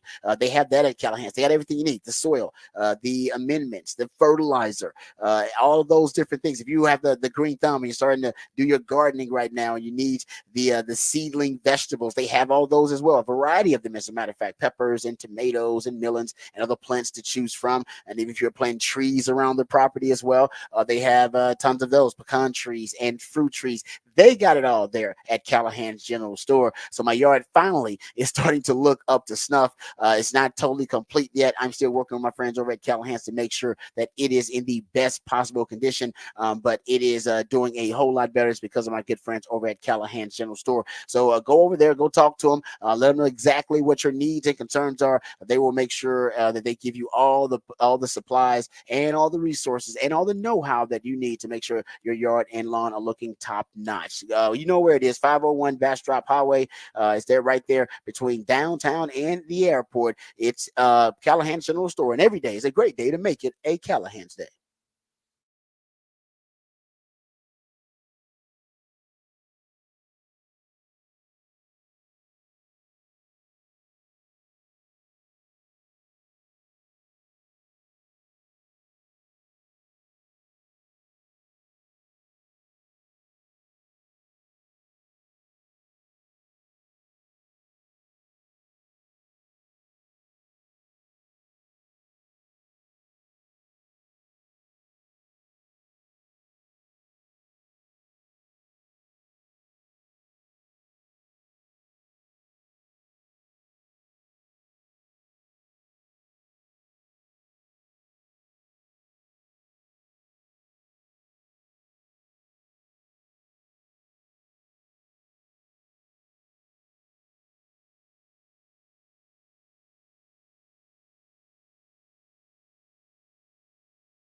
All right, welcome back to the Rodcast featuring Patrick Davis. I'm lifetime Longhorn Rod Babers. It is a new theme Thursday, and my man Patrick Davis, the Idealionaire, has chosen to pay tribute to 420, a couple of days away. But on a new theme Thursday, he's chosen to get you in the right mindset for 420, just a little bit early. So all the songs, of course, reference or speak of or sing about and talk about the ganja, the good green, reefer, all right, whatever you want to call it. Yeah, you can call it whatever you want. It's got like a ton of names. But Ryan Patrick doing that on a new theme Thursday, so we appreciate him. I appreciate this story from Don Van Natta and Seth Wickersham and Jeremy Fowler. So it was an effort, a team effort here to get this story out there. Now, it is a story about Bill Belichick and his failed job hunt after he was relieved of his duties as the head coach of the New England Patriots. And there are a lot of little tidbits in here. A couple that I want to bring up. One is about the Dallas Cowboys. So in the piece, there's an excerpt here says, quote, about Bill Belichick, quote, he is believed to be biding his time until next January for job openings on teams he has told confidants he would be interested in coaching: the Dallas Cowboys, Philadelphia Eagles, and New York Giants. A source who spoke with a longtime friend of Belichick said the friend wonders if the coach will have another opportunity. I don't think Bill Belichick will ever be a head football coach again. Wow. In the NFL, the friend says, unless it's for Jerry Jones. That's literally what the story says, unless it's for Jerry Jones. The ESPN piece says, on paper, the Cowboys seem to make sense. Belichick and Jerry Jones are decades-long friends, and both are in win-now mode. Nobody is better than Belichick at converting a talented roster into a championship team, and Belichick told a friend that he liked the idea of sticking it to the Krafts by working for Jones. But Jones, for all of his flash, bluster, and vows this offseason to go all in, is change averse when it comes to head coaches. He decided quickly after Dallas's blowout exit in the wild card round to let Mike McCarthy coach the final year of his contract. So there you go. That's a conspiracy theory now, I'm sure, starting to grow about Belichick being potentially one of the candidates to replace Mike McCarthy if he doesn't advance past the divisional round, because I do think Mike McCarthy will be fired, or he will be relieved, not retained. Yes, whatever it may be. Yeah, you're right, because they don't have to pick up his contract, but he won't be retained if they don't make it past the divisional round. I think they'll part ways with him. No, I think so too. And the Bill Belichick thing, as much as it's interesting, and I brought up that was a conspiracy theory of that he could be the next guy, and that's why they're letting basically everyone be a free agent to let Bill Belichick come in and build the program the way he wants to build it, and go get his guys in and try and build from the ground up kind of thing with Bill. The one part about it that is hard to believe is that Jerry Jones would ever give up that amount of control to anyone. And I get Bill Belichick is super highly respected, but it really feels like the only way that he would give up that sort of power is to stick it to Robert Kraft the same way Bill Belichick would. That Jerry Jones and Robert Kraft are not friends. They don't get along in most of the team meetings, at least reportedly, that they're in the owners' meetings, that they're not close, that they fight on a lot of issues. And that would be the only reason was, I want to stick it to you. I don't think Robert Kraft would mind one bit, though, because I don't think Robert Kraft believes Bill Belichick's a guy anymore. No, I don't think so either. We'll read some of the other excerpts from that story that I believe confirmed that. But I'll just say this: if you're going to hire Bill Belichick, you better make for damn sure you know who his offensive coordinator is going to be, and that you have a veteran quarterback now that can almost run their own offense as a signal caller. And I'm not sure if Dak can do that. I mean, Dak is a veteran quarterback, but Mike McCarthy helped Dak, help Dak, basically reach the all pro level, which he has never done. He was in the MVP conversation and, displayed big Dak energy, except for in the playoffs. So Dak had his best year under Mike McCarthy. And you better make sure, if you're going to bring in a defensive coach, that he knows how to maximize your biggest investment and your most important investment, which is the face of your franchise and your quarterback. So that, I don't know if Jerry's got a plan for that, but you better. I think that's what turned some people away from Bill Belichick initially too. Okay, so let's read this. And apparently this is the allegation more than anything in this story, because it alleges that Robert Kraft reached out to Arthur Blank, the owner of the Falcons, during Belichick's interviewing process, and tried to disparage Bill Belichick. And in this way, he had negative things to say. It said here, quote, but in a conversation with Blank, Kraft delivered a stark assessment of Belichick's character. According to a source who spoke to two people, a close Kraft friend and a longtime Belichick confidant, the source quoted the Belichick sources saying Robert called Arthur to warn him not to trust Bill. That account was backed up, the source said, by the close Kraft friend. Multiple sources said that Kraft spoke with some candor to Blank about Belichick, though the sources declined to elaborate. One source close to Belichick said Kraft was a big part of why the Falcons passed on hiring him.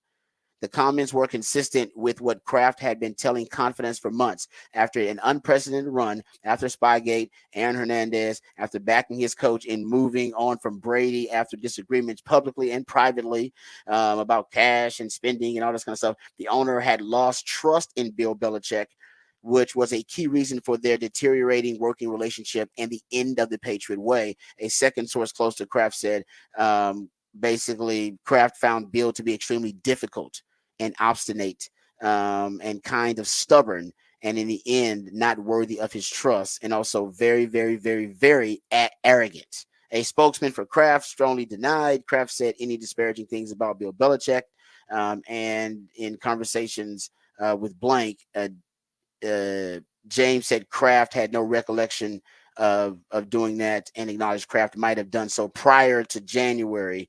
So it's right now it's he said kind of thing. I think both Robert Kraft is denying this story, and I think from Arthur Blank's side, according to ESPN, citing a source who spoke to someone close to Robert Kraft and another person close to Bill Belichick, Kraft called Falcons owner Arthur Blank, and we don't know exactly where these sources are, but that's what ESPN and the story are alleging, that Robert Kraft basically called up Arthur Blank and told him, don't trust Bill Belichick and don't hire that dude.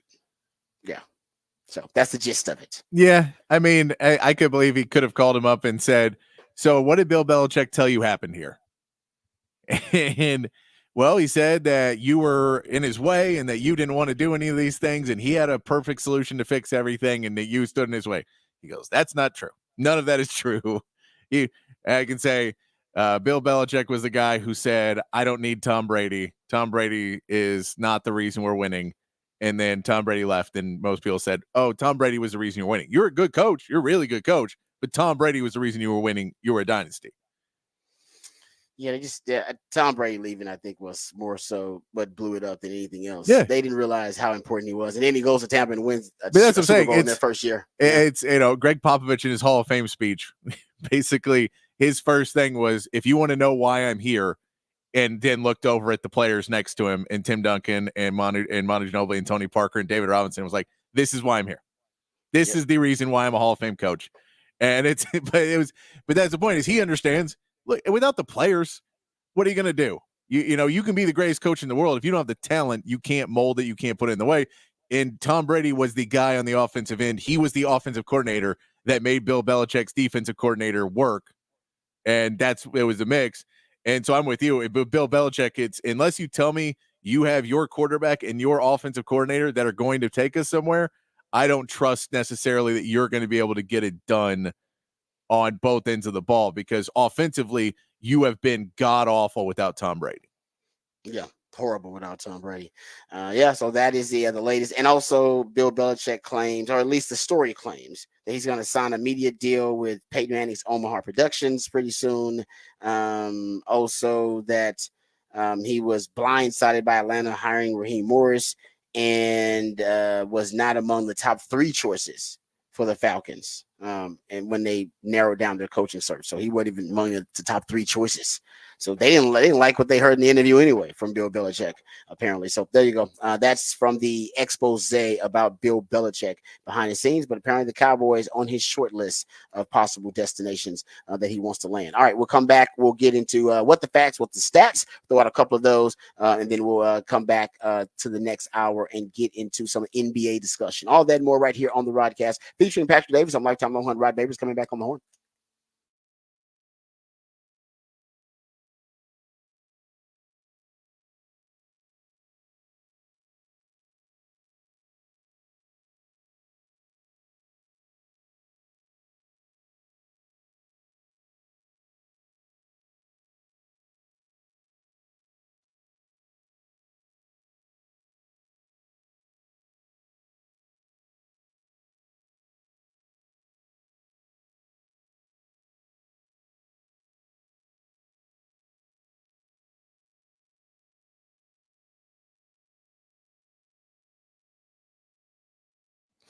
Hey, what's up, folks? Lifetime Longhorn Rod Babers here. We all love living in the city of Austin. The traffic can make things a little difficult, but it's still an amazing city. And if you're a homeowner in Austin, you actually own some of the most valuable real estate in America. The only downside is the property taxes are also some of the highest in the state. And many of my fellow Austinites like you are overpaying on your property taxes. Don't worry, I was overpaying on my property taxes too until I found OwnWell. OwnWell can help you protest unfair property taxes and save hundreds, potentially thousands of dollars, and it actually won't take you long at all. OnWell believes that when it comes to paying property taxes, you should only pay what's fair, and it'll only take you 3 minutes. That's right, 3 minutes to sign up, and there are no upfront fees or costs. OnWell will save you money, or it's free. That's their guarantee. If you don't save, you don't pay. And 86% of OwnWell's customers save money on their property taxes. 86%. Well handles everything from start to finish, and they deliver a average savings of over $1,100. OwnWell provides you with local tax experts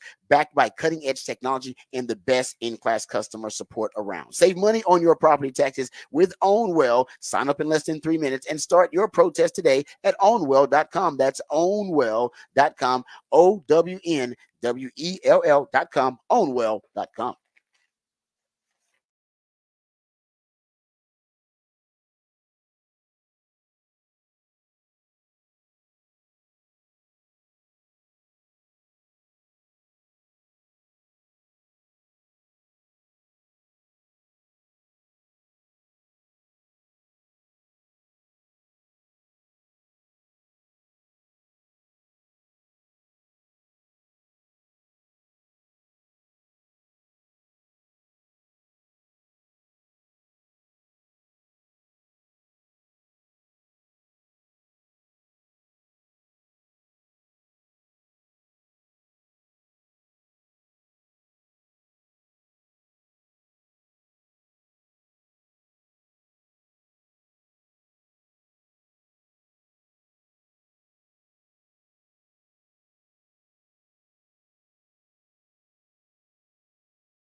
All right, time for another edition of What the Facts, What the Stats.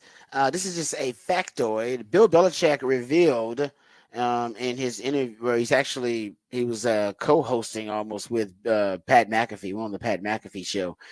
So he revealed a lot of different things, but one of the things he revealed was that he's never had a cup of coffee in his entire life. Bill Belichick. Did you think that Bill Belichick was a coffee drinker? I just assumed he was. Seems like seems like a coffee drinker, but not at all. I'm not a coffee drinker either, actually. Never I'm had not coffee either. in my life. Not a coffee drinker. But Yeah. I also, I don't know. I don't feel Bill Belichick does many things normal people do. He's a very strange man, I believe. Yeah. Eccentric. There's no question. I feel like he has a 20-minute rant about coffee. I feel he's got that in him. He probably does. Yeah, he probably feels a certain way about it. There's no Yeah. doubt about that. But I don't know. I was just assumed that he was a coffee drinker, but nope, not about Bill Belichick. How about this? I don't know if Caitlin Clark drinks coffee, but she's about to be counting a lot of cash. She is nearing reportedly an 8-figure endorsement deal with Nike, per Sham Charania, and she's set to have her own signature shoe. Has a women's basketball player had a shoe befefore? Signature shoe? I don't believe so. I could be completely wrong on that. I don't believe they've had a signature like their own shoe. There you go. But history being made. Yeah, I mean, it's a good thing to see though. It's, she'll be making good money on that. That's very good to see. I'm happy to see that she's achieving already. But they understand that look, if your jersey's selling and she's selling tickets to all these places, I think it'd be pretty dumb not to put a shoe with her name on it. Yeah, because you can make some money. Just all the young girls that want to be like Caitlin Clark going buy the shoe. It seems like one of the biggest no-brainers around right now. Yeah. There you go. So that's the couple of facts right there in our What the Facts segment, What the Stats segment. All right, we come back. We'll get into NBA discussion there, the play-ins to review on the Eastern side of things. We do know now who will be playing for the 8th seed in the West and in the East, so we'll discuss that a little bit. Also, we'll hear from Steve Sarkisian when we go behind the burnt orange curtain, talk some more Texas spring football. Sark also spoke with Chris Lowe's. There's an ESPN write-up about Sark in the state of the Texas program.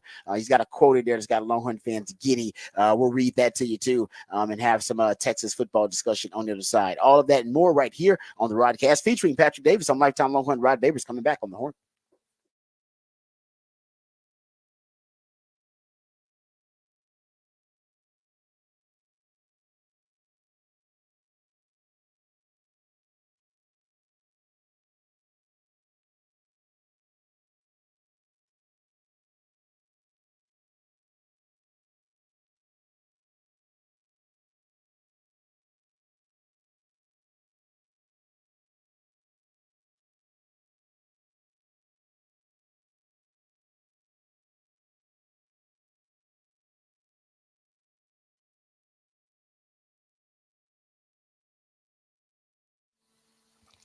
Hey, what's up, folks? Lifetime Longhorn Rod Babers here. Let's talk about Apple leasing now. If you're sitting in traffic right now and you're sitting in traffic in a car that you really don't enjoy, maybe it's a little run down, maybe you've had it for a while, maybe it's giving you some problems, or maybe the car doesn't fit your lifestyle anymore. Maybe it's a car that's not big enough. Maybe you need more room. Maybe your family's expanding. Mine is. And you need a new car that fits the new size of your family. Well, my friends at Apple Leasing, they can help you out with that. And that actually may help your traffic experience too. If you're sitting in a car that you enjoy, maybe your traffic experience in Austin will be a little bit better. So theoretically, my friends at Apple Leasing, they can make traffic better for you. How about that? So they can help you out. They can get you any price you want, any payment you want on any car that you want. They've been doing it here in Austin for a really long time, 4 decades, because they do business the right way. They understand that your time is valuable, and you price shopping, going to different dealerships, vetting all the dealers, researching all the vehicles, making sure that it's the right vehicle for your budget and for your lifestyle. Those can all be very time consuming. Those can be very stressful tasks to take on. And they can be, frankly, a headache for you. And my friends at Apple Leasing, they want to take that off your plate. All you got to do is reach out to them. You let them know exactly the specifications, what kind of car you want, whether it's a truck or an SUV or whether it's a sedan. You let them know exactly what price you're willing to pay, what your budget is. They will handle the rest. All it takes is one phone call or one click on Apple Leasing's website, and you'll get a quote on any make or model vehicle that you want. They can even give you an estimate on the value of your trade-in right over the phone. They have what they call a simple interest easy lease. It's just that. It makes things simple and it makes things easy so that you have a lot more flexibility, which is going to give you a lot more possibilities and options to help you find the vehicle that fits you best, but most importantly, the vehicle that fits your budget best. Everything seems overpriced these days, which is why leasing makes more sense than ever. You're only paying for the part of the car you're actually using. That's the value, my friends, at Apple Leasing can find for you. All right. They understand time is money and they're going to save you both, but also going to find you tremendous value. Give them a call, 512-346-9977. They get all the same discounts and all the same incentive that the dealers do, except they pass those savings on to you, the customer. So give them a call, 512-346-9977, or visit appleleasing.com. That's appleleasing.com.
Welcome back to the Rodcast. It is a new theme Thursday edition of the Rodcast. That's one of my co-hosts, and the Idealionaire Patrick Davis comes up with very creative tributes, ways to dedicate the new theme of the show to one theme or another. And today's theme is dedicated to 420 because 420 is a couple of days away. And then, of course, on 420, we won't be with you because it'll be the weekend. But to get you in the right mindset for 420, celebrate just a little bit early, my man man Patrick is dedicating our new theme Thursday to 420. So all the songs reference and talk about activities that you engage in on 420, which is the good green. The devil's lettuce, is that another term for it? I think It is so, back yeah. in the day. The devil's lettuce, I believe Devil's that's like lettuce. what my dad referred to it back then. The Reefer. the wacky tobacco, Wacky tobacco. There you go. The sticky icky. the funny cigarettes.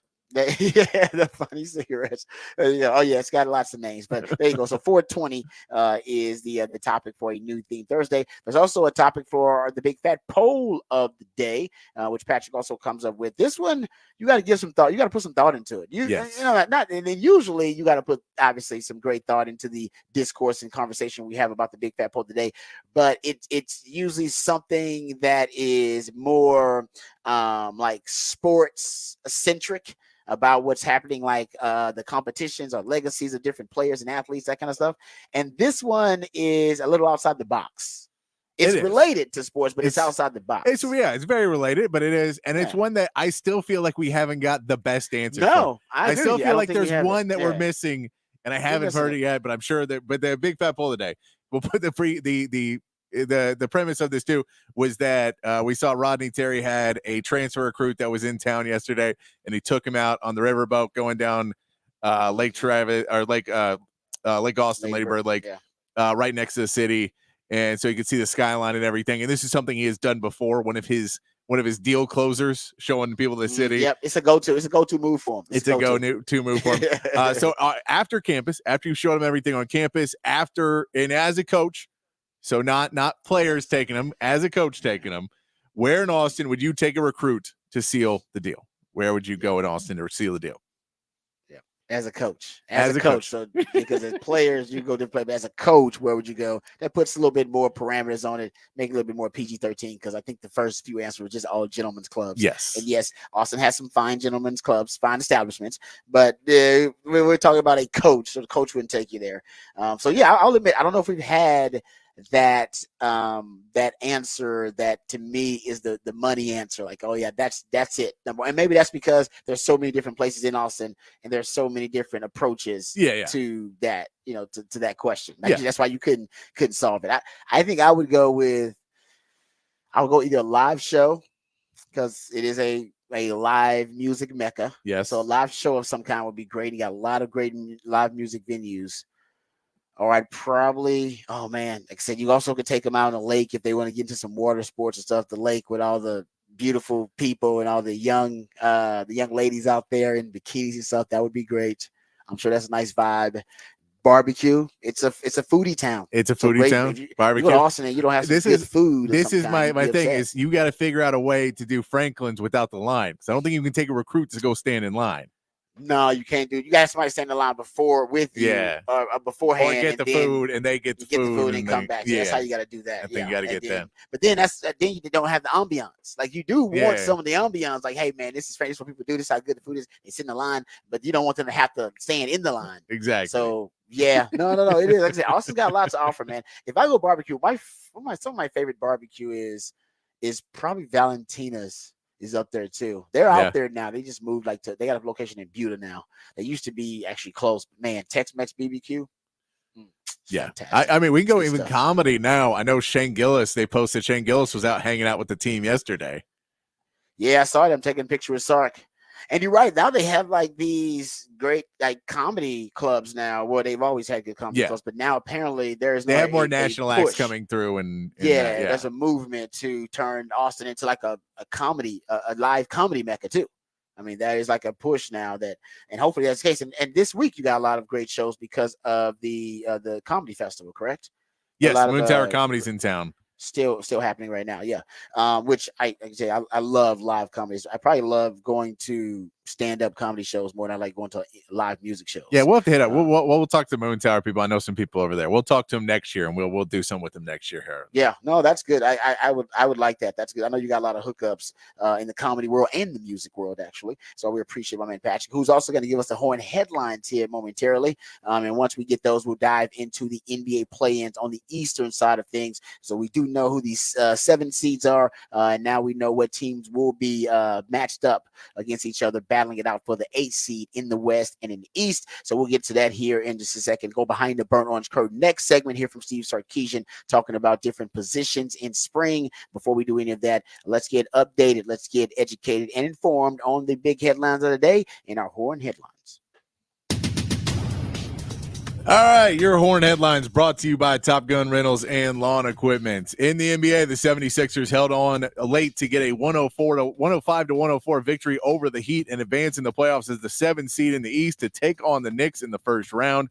Joel Embiid had 23 points and 15 rebounds, but defense led the way in the second half as Jimmy Butler was held mostly silent after suffering an apparent knee injury in the first half, but staying in the game. In the other playing game, the Bulls outpaced the Hawks 131-116 behind a career-high 42 points from Kobe White. While Atlanta will have plenty of questions to answer this offseason about their star backcourt, the Bulls will go on to face the Heat on Friday for the 8th seed in the East and a chance to face the dominant Celtics. In Major League Baseball, the Braves came back to beat the Astros in extra innings to sweep the series and push Houston to 6-14 on the season. The Astros are hoping to have Justin Verlander return for their next game on Friday against the Nationals. And the Rangers got a run off a pinch hit double from Josh Smith to take a 5-4 victory over the Tigers. Adolis Garcia added 2 more RBIs to his season total of 17, which is second most in the AL. Former second overall pick Jack Leiter will make his MLB debut today as the Rangers finish up their series with the Tigers with their 3rd day game in a row, with pregame beginning once again at 11:30 right here on the Horn. And that is your Horn Headlines.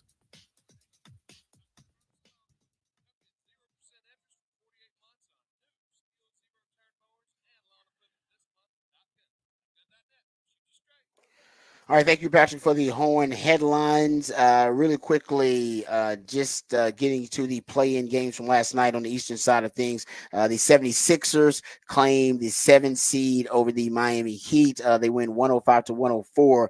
It was actually a game that looked like the Miami Heat had control of for a while. They were up 14. They were using that zone that the 76ers really couldn't penetrate, and it looks like they were frustrating Joel Embiid. Couldn't get the ball to him down low. He was visibly frustrated. They couldn't crack the zone. They finally did with the help of Nicholas Batum, who was amazing at 6 3-pointers. And they pretty much just shot over the zone until they were able to crack it. And then once they did, Patrick, they really started to come back, and down the stretch in clutch time, last 5 minutes, Joel Embiid made some big plays. He had a 3-pointer with about 2.5 minutes left in the game. I think that brought it within 93-91. That was a lead for the 76ers. And then he had a 3-point play later on after that made it 96-94. It went back and forth in those last 3 minutes, but some clutch plays down the stretch from the 76ers, clutch play from Nicholas Batum and the bench, because even Joel Embiid said he didn't have a great game. 23 and 15, I think he had, but not a really efficient performance. But the supporting cast really stepped up for the 76ers to give them the win. And Jimmy Butler's injury was probably the biggest factor that I didn't bring up. His knee injury early on in the game really hampered him, and he only had 2 points in the fourth quarter. He'll have an MRI today, so they'll be able to determine whether he'll be available for their next play-in game when they got to try to play for that 8th seed coming up against Chicago. Yeah, they have they're fearing an MCL sprain at least, which would keep them out of the game. Basically their last shot to get into the play-in or the playoffs. So that would be tough for that. Nicholas Batum's game, hitting 6 threes, a guy who's just kind of forgotten, who's not been able to play in, big moments in big games, has not necessarily been there. Someone who, hasn't always even been in the rotation, and the 76ers are just trying to find a rotation still. They basically had that weird season where Embiid missed so much of it this season with injury that the 76ers are still trying to find their identity with him on the court.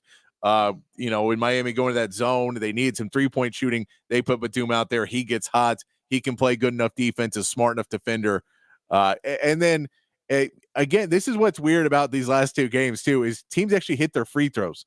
And it feels like that is a phenomenon this season that I've at least in 2 games, I don't remember everyone always hitting their free throws at the end of games. It feels like there used to be a lot more misses at the end of games. This happened in this game, and the Lakers hit their free throws to advance the other day, but they keep hitting their free throws. If there was one more second on the clock, it could have been real interesting. because Philly did basically turn the ball over, but they turned the ball over with 0.0 on the clock. Yeah. So it didn't end up hurting them. But if I was Nick Nurse, that would be the first thing on my game film to go, you guys get that you almost could have cost us a game because it was a 1-point game. And for whatever reason, you guys couldn't inbound the ball there.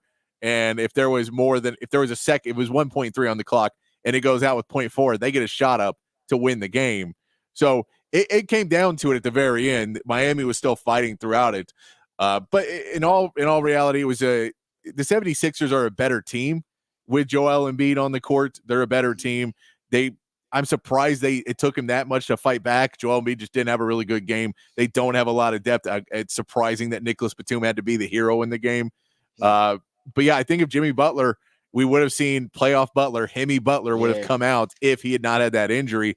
And Miami could have already been in the playoffs. And once again, starting that run where they don't necessarily show up all season, but in the playoffs, they look different. Hopefully he will be able to play because it is definitely always more fun when Jimmy Butler's on the court in the playoffs.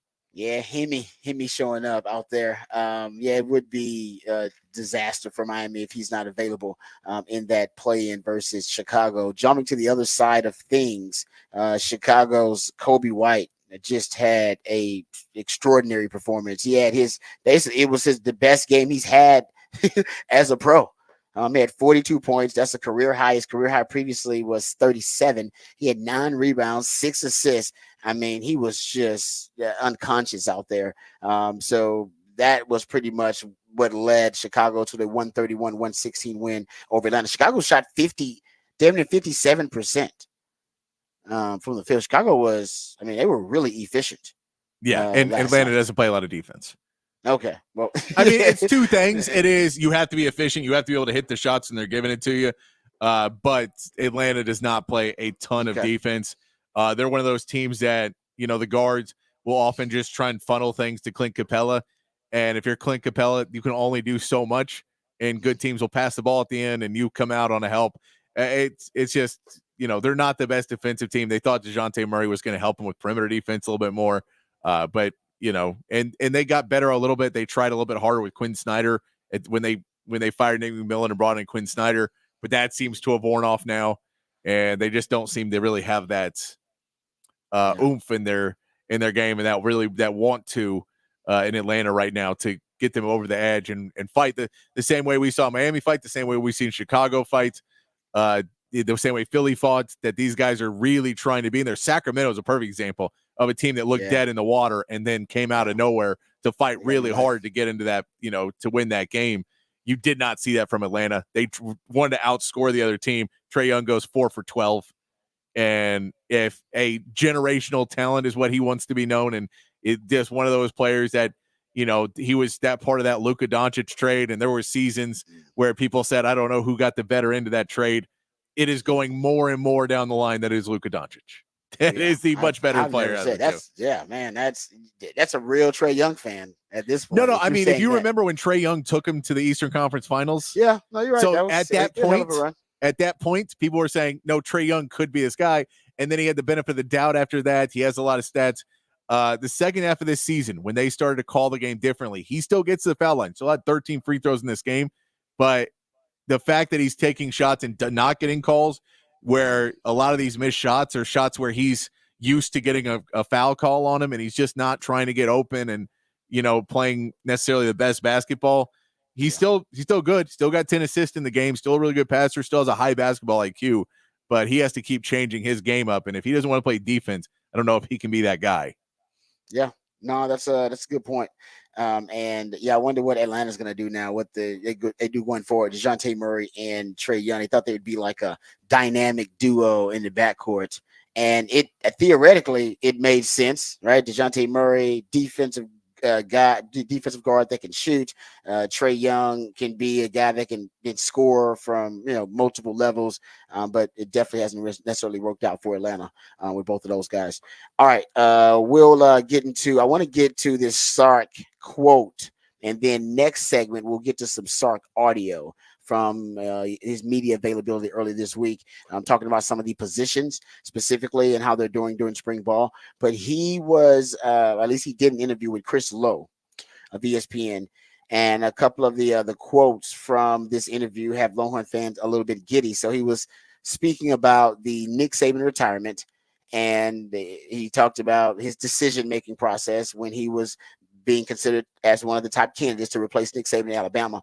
The quote from the excerpt here says, "Naturally, I'd be lying if I said I didn't think about it," Sark said, "but it took me all of about 60 seconds to say, yeah, I'm not doing that. I had an awesome 2 years at Alabama, and I loved my time under Coach Saban, but ultimately you want to reap what you sow. We've poured a ton into this program for 3 years, and we're on the cusp, I think, of going on a run that will be epic. I believe that, our staff does, and our players do. Just the support we have and the culture we've created here. Why leave something like that?" I think the part that got everybody excited, Patrick, we're on the cusp, I think, of going on a run that will be epic. All right. Yeah. That Longhorn fans are waiting on that epic run. Hopefully this was the start of it. They remember that epic run that Mac Brown had, and Sark's talking about an epic run like that. Longhorn fans would be more than happy with that kind of standard for Texas football for the next 8 years or so, which Mac's run was of a 10-win season. Where did he go from basically 2001 to 2009? I mean, and honestly, if you look in that Mac Brown era, and if you took what today's playoff system is, like going forward, he would have had what, 5, 6 playoff teams at least? He had at least 4 more teams because 01 would have got in there. 01, my team, 01 and 02 definitely would have gotten. I'd have played my last 2 years in the playoff. Yeah. 04, you get back in there in 04. Yeah. Right. 04, you get back in there. So that's another one. 08, you obviously are in the playoff there in 08. Yeah. So you're talking about 5 more times where Mac's teams would at least had a chance to play for a championship in the playoffs. Yeah. So if it'll change his legacy. Out of that whole thing, 7 times in that run would have been in the playoffs. That's what you're talking about. So when you talk about the run in today's system, it's a little bit easier because you have the playoffs now, and you just say, can Texas be a perennial playoff team and get to the point where it is the Georgia last season who didn't make the playoffs, and everyone freaked out because Georgia didn't make it. Can you be that type of power that if you are not in it, in Ohio State, if you're not in it, can you be that, get back to that standard where people think that's a sure thing, they have to screw it up to not be in there? That's where you want to get Texas back to, not that you're getting in, you're supposed to be there. Yeah, we're talking about the 7 really good MAC teams, the ones that were winning like 11 plus games. Yeah. They would have let Texas sneak in one of them years as like where they probably didn't really deserve it, but they won 10 games, like one of those 06 or 07 years maybe, or one of them years like that. They'd let MAC teams sneak in there. They're like, no, we want to see what they got. So you're right. It would have changed Mac's legacy. There's no question about it. If they had a playoff back then, that's the same thing with Sark. He didn't have to win the conference championship every year now just to have a chance to play for the national championship. Back in the day, you pretty much had to win your conference championship to have a chance to play for the national title. Yeah. Now you don't have to do that. You can still be a really good team, and you're not always penalized for that late game, that late season loss, which killed us. 02, losing to Texas Tech late, killed our BCS chances. Or that one loss you have versus your rival Oklahoma, which would always knock us out of the national championship conversation. You're not penalized for that anymore. So theoretically, it's easier for Sark than it was for Mac because he's got that 12-team playoff. He gets in, he'll get in, even if he doesn't make the SEC title game. He's still got a chance to get in if he's just the third best team in the SEC. And there's other parts where he has to deal now with NIL, and he has to deal with the transfer portal. So there's other factors as well. However, if you play those right, they can be added to your favor. I won't say NIL definitely helps Texas. I mean, NIL, he's benefiting from NIL. It is not a coincidence that Texas is back to prominence, and also NIL is the law of the land. Folks, that is not a coincidence. Texas is also the premier school in NIL. That is not a coincidence, I assure you. The BMDs, that is not a coincidence, ladies and gentlemen. That is. But we know that there's certain good players for Texas that are constantly, you have to have that world of your good players are always going to be tried to get poached at some point. So that's a different landscape where Mac did not have to worry about people trying to renegotiations. Renegotiations with players. Yeah. Like, no, you got to renegotiate. You got to go re-recruit. your players Yes. every year. Mac didn't have to re-recruit everybody, Yes. but you got to re-recruit your best players every year and make sure they're happy. You're right. That's why Sark hired a GM. He literally got a GM now. Like, I need a general manager. I need somebody that does that because I don't have the time to do it. So you're right. There's some things that are tougher for Sark than it was for Mac, and some things that are easier. I think NIL makes his job easier, but I will say, just like raising kids now is tougher from the respect. You got to deal with social media, which is something parents back in the day didn't have to deal with, influencing your kid and really like affecting the self-esteem of your kid and them being exposed to stuff that you didn't want them exposed to on social media, having discussions about things you didn't want them talking about on social media. I think and it makes it tougher to raise a child. To have a constructive family culture these days is tougher than it's ever been. Because of that, I think having a constructive culture with a football team, any team actually, is tougher than it's ever been. Not because of social media, but because of the transfer portal and because of NIL. Yeah. It's tougher now to have that really constructive culture. Mac used to be able to kind of build a wall around us. And, we weren't exposed to the fans. We didn't have social media, that kind of stuff.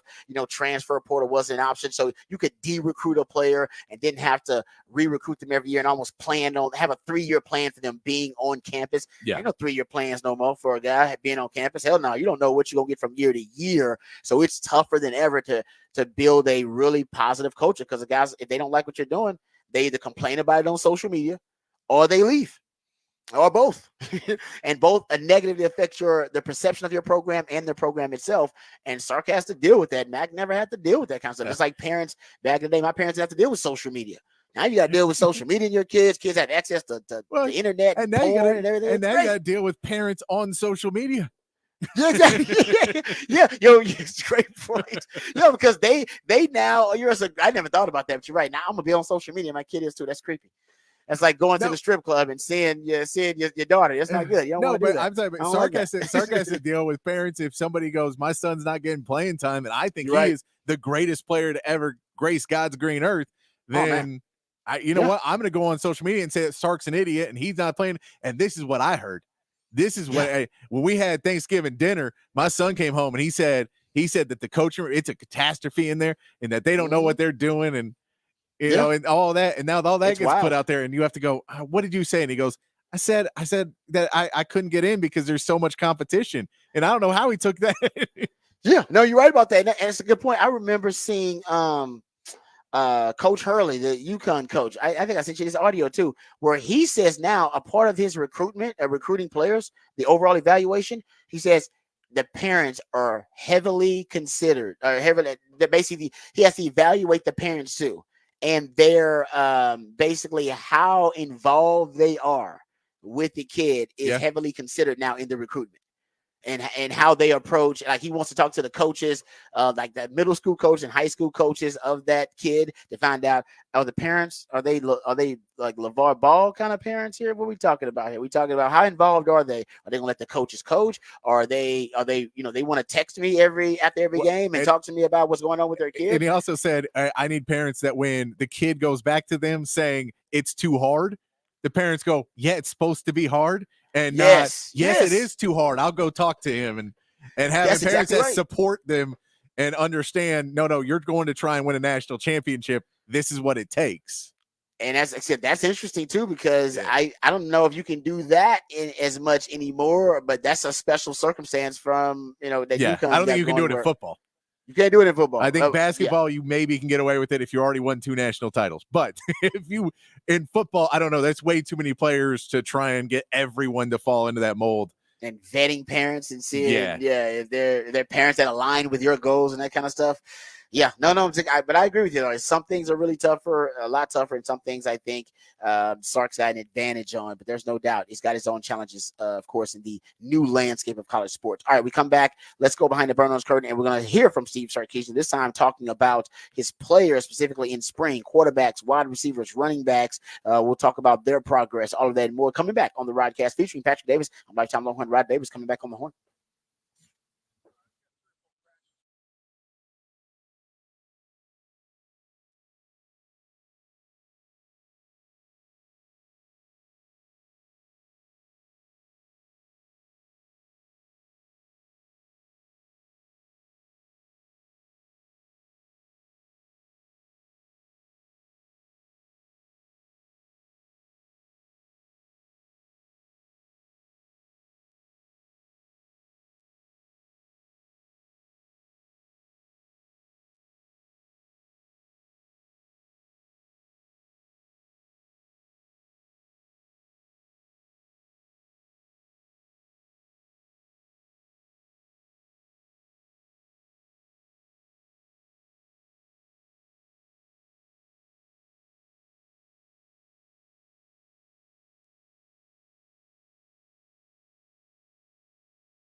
All right, welcome back to the Rodcast. Time to get into some Texas football discussion. Steve Sarkisian spoke with the media earlier this week and talked about a lot of different things, but also spoke about the progress of a lot of the different positions, or at least he was asked about it, and he spoke about it. And obviously, quarterback is always a topic of discussion, a big topic of discussion on the 40 acres. Not as much as it has been in recent years, because Longhorn fans have a lot of confidence in their third year starting quarterback, Quinn Ewers. But here's Sark talking about the QB room and how the first string, second string, third string, even the fourth string quarterback is looking during spring ball. It's kind of grown throughout the years. I mean, there's nothing like having a third year starting quarterback. I mean, we haven't had that luxury in our time here. I think the one thing that Arch really did today, I thought he did a really good job of stepping up in the pocket, keeping his eyes down the field and delivering the ball under some duress very accurately. And Arch, the thing about him that I think most people probably don't give him enough credit for, he is a really good athlete, and he's big, he's strong, and he's fast. And sometimes he'll lean into using his legs to create explosive plays. We saw that in the Tech game when he got in last year. His legs became an advantage for him. And we like that, but we want that to almost be the last resort. I want him to have a real sense and a feel of stepping up in the pocket, making these throws. And when he has to use his legs, use them, which he did today. But I thought he made a few throws today in our team period that he didn't make Saturday and hadn't made. And that was a big step for him, in my opinion. But the room in of itself has been good. Trey's been a great addition. I'll give this other guy credit who's been in the program, Cole Lord, who's now getting some reps here as our 14 guy. His game has improved immensely. I mean, he's operating at a high level. I think he was 5 for 5 on Saturday in the scrimmage when he was in there. So I think the room at a whole is playing at a pretty high level. Yeah, he's right. They'll need that room playing at a really high level, because I mean, we all hope, and I'm not going to wood, that Quinn can make it through an entire season, but he hasn't played an entire season, and started and finished an entire season since his sophomore year of high school. And at Texas, in the last 25 years, we've only had, I believe, 7 years in the last 25 years where a quarterback has started and finished every game for Texas. So we hope that this is one of those years, but the likelihood and the odds of it are very, very low and slim. All right, let's continue here. The wide receivers also have been a big topic of discussion, brought in a lot of them via the transfer portal. I believe the wide receiver room will be, I think, heavily, I believe they're going to expand the circle of trust, as I call it. And I think Sark is going to expand his rotation to a much, I think, a wider group of wide receivers than he ever has before. So Sark was asked, what does that rotation look like? Are you getting a little bit of clarity on that, what that rotation is going to look like now that you're 13 practices in? Here's what Sark had to say. Tough to say, they're all playing well. They're all doing some good things. I thought we had a few too many drops Saturday. But naturally that was our first real scrimmage in the stadium, and that we kind of changed the environment on them. We went back in the stadium today just for that very reason. I think depth perception, things of that nature, it's a little bit different than when you're just exposed up on Denius. And so, that's part of it as a coach, and we were better today. And so a lot of guys are doing some things. I mean, Parker Livingstone had a big time touchdown Saturday when we hadn't really been talking about him, and he showed a great deal of speed, running away from the defense. And so I'm proud of that groom. They're working hard. I think their commitment to the running game is really starting to show. It showed again today, because when they commit to the running game, that's how our run game can get started and we can create explosive runs. And then that's how the RPOs and the play action pass can come off all that stuff. All right, that's Sark talking about the wide receiver rotation. And one of the things that this wide receiving group is hoping to be better at than Xavier Worthy and even A.D. Mitchell is converting the deep ball, converting some of those deep passes 20 yards or more down the field. Sark has stated several times he wants that to be an important element in the offense. Philosophically, it is one of the foundational pieces of his offense, But the Kim Kardashian, Nicki Minaj, Serena Williams size, Cardi B size, Megan Thee Stallion size, but is that it is not a strength for Quinn Ewers. Now he's gotten better at it. He was at the pro day. A lot of the pro scouts say he looked really good. Only had one bad throw. A lot of those were deep throws, but it was in shorts and without any pressure on him. So this season, I wonder if Sark is going to bring back the deep ball. A lot of people think he will, with a third-year quarterback in the system, the familiarity, and it's one of the things I believe Quinn has been working on trying to convert more of those vertical passes down the field. So Sark was asked about the difference between the vertical shots downfield and getting explosive plays that way, or converting explosive plays via short passes and then getting more yards after the catch, and what the difference is. Here's Steve Sarkisian.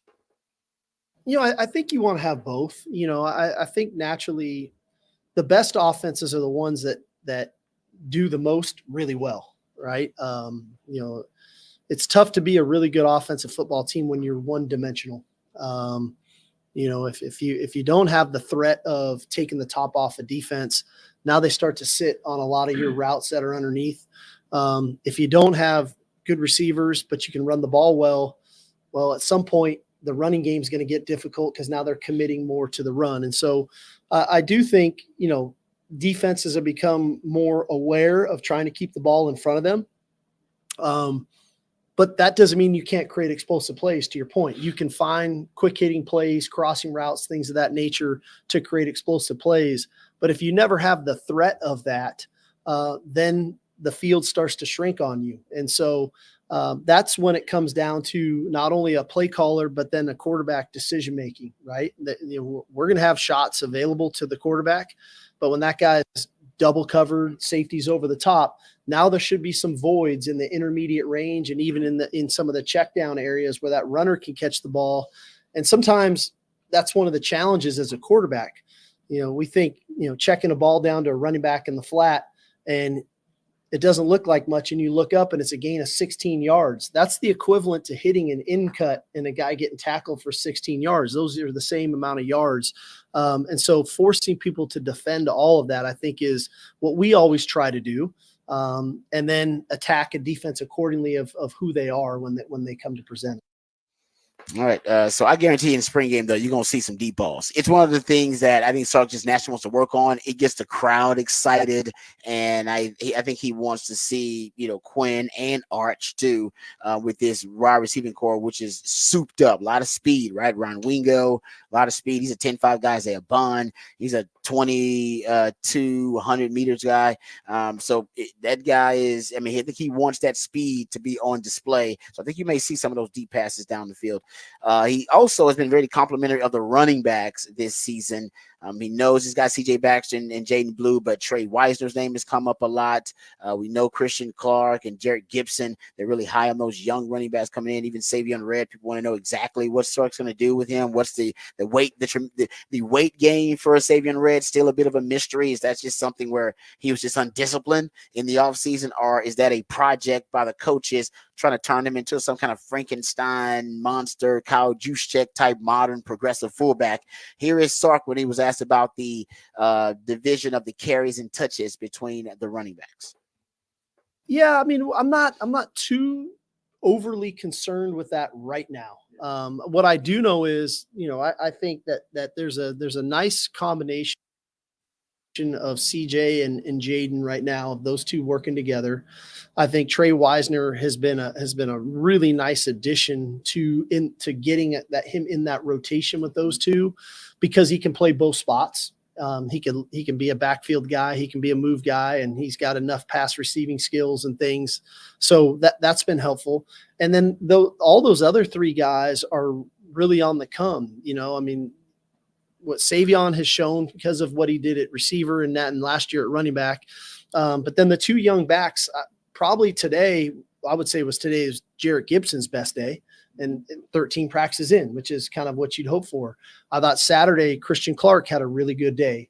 So those guys are coming too, and they're both versatile guys. And so frontline wise, when the season rolls around, I think we'll have a pretty good idea when we get there, but we're comfortable right now of If a guy's rolling and we can feed him, we're more than ready to feed whoever that guy is. Sugar Bowl, where you seem to have a really Yeah, that felt good. I wish we could have ran it more in the second half. We fell behind in the game, but so it felt like we had a good balance in the first half of that game. But that's sometimes that's the way games go, right? And so you got to play to the game. You have a game plan going in, and then you have to have the ability to adjust accordingly as you get going in a ball game. All right, that Sark talking about the running game, and yes, I am hearing behind the scenes more two tailback sets, more pony package, which is how they scored their first touchdown in that Sugar Bowl, and then for 7 plays they were averaging damn near 10 yards per play out of the pony package, and only ran 2 more plays of it the entire game after running 7 plays of it on one series, scoring the first touchdown, only 2 plays of it the entire rest of the game. That's hard for Coach Steven to to justify, in my opinion. But I think there was a reason for it, and we talked about that in detail. But my point is, I think you're going to see more of the pony package. You should have saw more of it in the Sugar Bowl. You're going to see more of it in this season, and you might see it in the spring game because it's already out there. It's not like they're trying to hide that or anything. I just think they're going to use it more than they have in the past. All right, that's Steve Sarkisian and the media availability he had yesterday. We come back. We got to get into a little off the record on the other side, and we'll talk about the player who's been banished from the NBA, banned for life. This is a true story. Banned for life. Those players been banned for life in the NBA, and it's kind of going under the radar. I don't know why more people aren't talking about it, but we'll discuss it on the other side right here on the Rodcast featuring Patrick Davis. Lifetime Longhorn Rod Babers coming back on the horn.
All right, welcome back to the Rodcast. Time for Off the Record, and this is sports related, but definitely fits the category. Toronto Raptors center Jonte Porter has been banned from the NBA for life. Banished from the NBA for life. He reportedly, based on NBA investigation, he owned and operated a VIP account at FanDuel in Colorado that wagered millions of dollars in total from 2021 to 2023, according to multiple sources. One of those sources said FanDuel did not accept any wagers on the NBA or college basketball from Porter, whose brother Michael Porter Jr.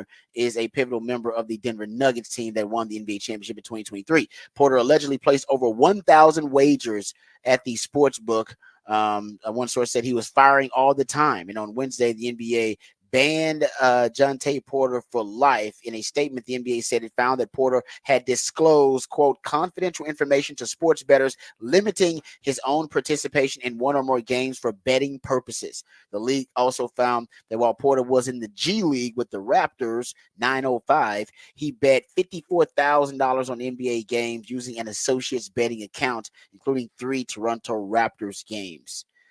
So according to Adam Silver, the statement said there is nothing more important than protecting the integrity of NBA competition for our fans, our teams, and everyone associated with our sport, which is why Jonte Porter's blatant violations of our gaming rules are being met with the most severe punishment. Banned for life, Patrick.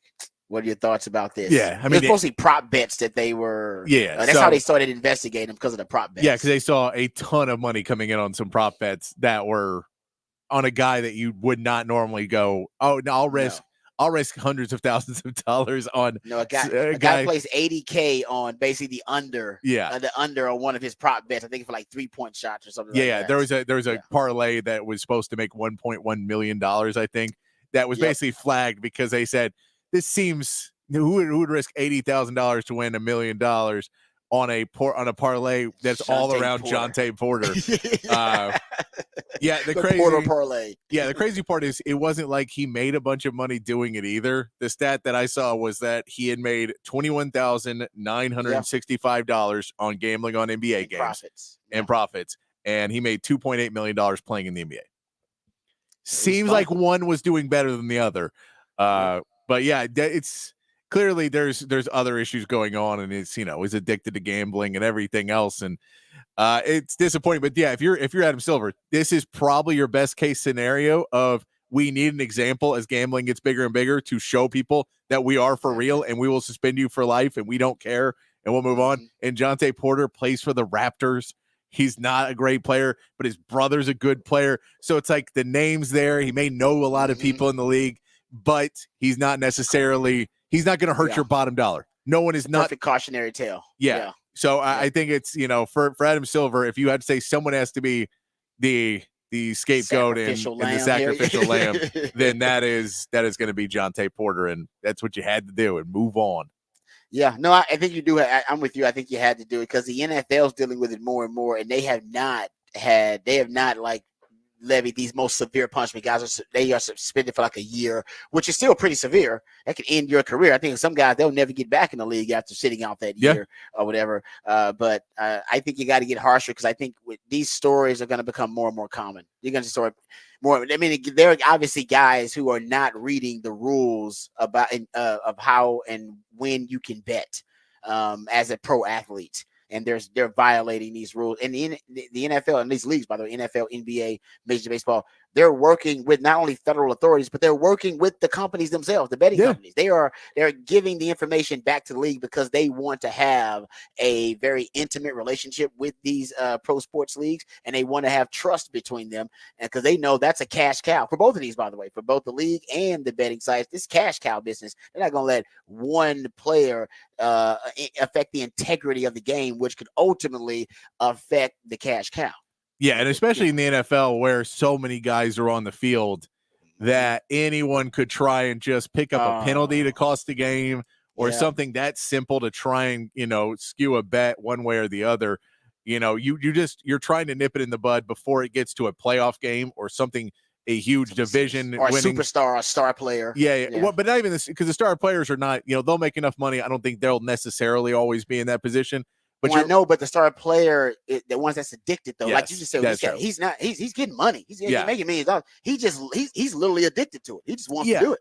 Yeah, and I think, but I think it's that you don't want to have that big game and that big moment that's forever defined by some scrub, some jag who just decided, well, I'm probably my last year of in the league anyway, so might as well go out with a flare and, you know what, I'll go tackle the Jason Tatum when I get on the court and take him out so I can get the bet that I want to hit because he said they under. So I'll get us both tossed out of a game or I'll hurt him or something like that. And they'll just think it was that I was crazy, but I'll end up making, $5 million on the back end of all these bets, which you won't because you'll get caught because someone will flag it. And so the house always wins on these. You're not going to get away with it. I think they want to show we can catch you. And if we catch you, you're done. That's a beautiful thing about now having legalized sports betting is that they can track it. Yep.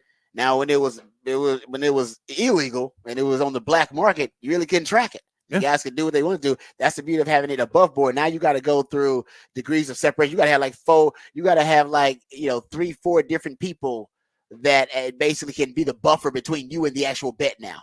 For them not to be able to catch you, and they still probably can track it back to you just based on the investigations they do. So I mean, they got to make examples out of these guys, and I think the NFL is going to have to start. They're going to have a severe punishment like this too at one point because for them it becomes more and more of a frequent thing. Okay, there you go. So that's our off the record. We come back, we'll get into Stephen Jones, who was off the record. He was out of pocket. Once again, trying to redefine what all in means. We will hear from Stephen Jones, who also answers Cowboys fans or answers the question about Cowboys fans and their disappointment about the Cowboys offseason so far. He addresses that. So we'll play for Stephen Jones, who's on 105.3 The Fan, talk a little bit about the Dallas Cowboys. We'll also have Raj Rant on the other side. That'll be about CBS Sports ranking of the top 100 players in college football. Some Longhorns represented on that list. A lot to get into on the other side. All that and more right here on the Rodcast, featuring Patrick Davis. I'm lifetime Longhorn Rod Davis coming back on the horn.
Mm-mm. Mhm, mhm.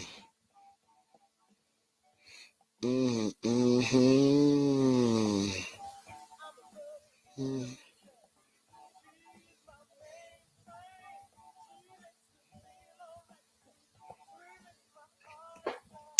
All right, welcome back to the Rodcast. It is a new theme Thursday. That's when my co-host, the Idealionaire Patrick Davis, comes up with the musically themed days of the week. And a new theme Thursday, he focuses on one specific theme, and all the songs reference or discuss or sing about, and all the lyrics pertain or about this specific subject. And today it's all about 420. We know it's not 420 yet. It's right around the corner, a couple of days away. But my man Patrick's gonna get you in the right mindset to enjoy the unofficial holiday 420 on a new theme Thursday. So that's what we're talking about, and that might be because I got a Aunt Mary Jane, and actually Yeah. that is my actual aunt, and her name is Mary Jane. So we used to sing that as kids to her, and not actually know what it was about, and now we know why she was so annoyed by it.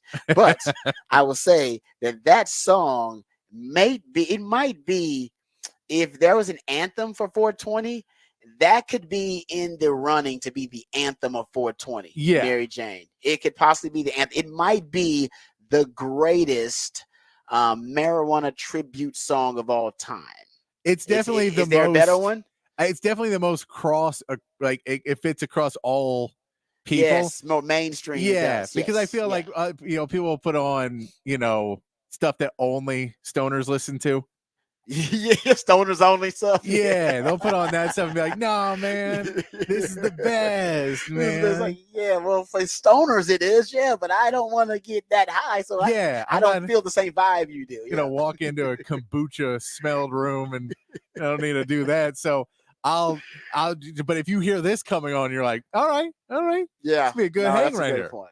I like that. That's actually you're right about that. It does actually, and I'm trying to think of the other ones. Honestly, the Chronic is probably in that conversation, Yeah. but it's more the hardcore Yes. marijuana tribute songs. Like you said, you can't go there. You're PG-13 right now because you're on radio. So if you're going with the hardcore tributes to marijuana, you're probably going with the Chronic.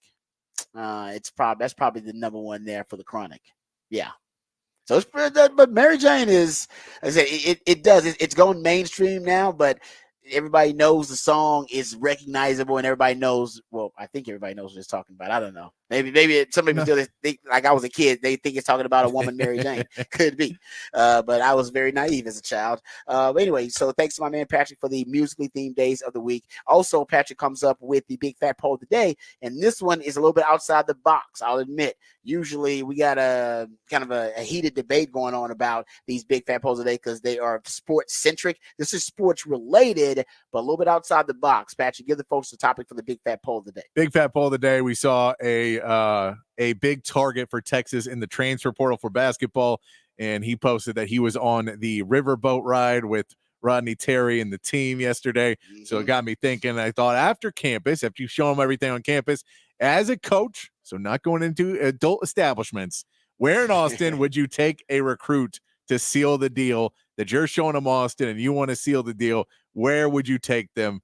I've got a lot of good answers on the text line, a lot of different little spots around town, like Mount Bunnell is one we had not named before. Mount Bunnell is good. That is good. Yeah, Mount Bunnell. Go in there and dream about a house that you want to buy when you become a big star. I will say Mount Bunnell, there might be a problem of the guy that they were just recruiting came from Oregon State.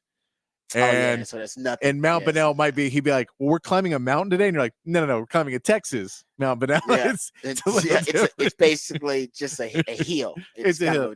We're in the hill country. Yeah, it's not a. Yes. He's from Oregon. So. My wife would say that. She used to say that about because, obviously up in Idaho and Montana, they got these huge lakes on the Pacific Northwest. She was like, Ladybird Lake? This ain't no lake. And I was like, yeah, I know it don't seem like, but for us, we call it a lake, but it's actually, it doesn't feel like it's a lake. So I was in Michigan and it depends on where they're from. But that's the other thing is you want to show them downtown because Oregon State, not a big town. It's not a big. Yeah. So you show them also, you show them the skyline, you show them all the stuff, all the food. And then, the players can go and show them the nightlife and and everything that could be a little different here in Austin. So it does change recruit to recruit. But if you have a place like a restaurant that you're like, this is the place, the ambiance of the restaurant along with the food is a really good place. It's stuff that's Austin. We know any place where there would be the scenery, the ladies, man. Oh yeah, the man. female scenery could help the eye candy will help the situation. Yes, it will. And that's what we say, Zilker or Barton Springs or any of those places where, it could be a good day. You go out on you nice. Just go take a walk around Lady Bird, and you just eye candy. You'll be good. You'll be more than satisfied with. Oh man, there's a lot of talent around here. Yes, there is. So yeah, I think it all depends on the recruit. You got to know the recruit to know really where to take them in Austin, because there's so many different options you have. Are they really into food? Like the offensive lineman that come to Texas is like, hey, he's old lineman. He wants to eat good. So we need to go find him a nice spot to eat good, and then we'll figure out everything else. So like, what's that first that's going to close it, I think, for the offensive lineman? Man, they want to know there's some good food to eat here in Austin. Boom, make sure you take care of them. So I think it all depends. Some guys want to see live music. They got some great live music venues. So that will be also something to throw out there. If it's a beautiful day, taking them on the lake for some water sports. Austin's got a lot to offer. I think that's the whole point. And you were inspired by this because Rodney Terry has a go-to, and every coach has go-tos that they bring on a recruitment. They basically you talk to every recruit that Mack Brown recruited from, 1999 to 2009, and they all have some similar stories about, oh no, this was kind of some of the go-to moves that Mack went to in recruiting.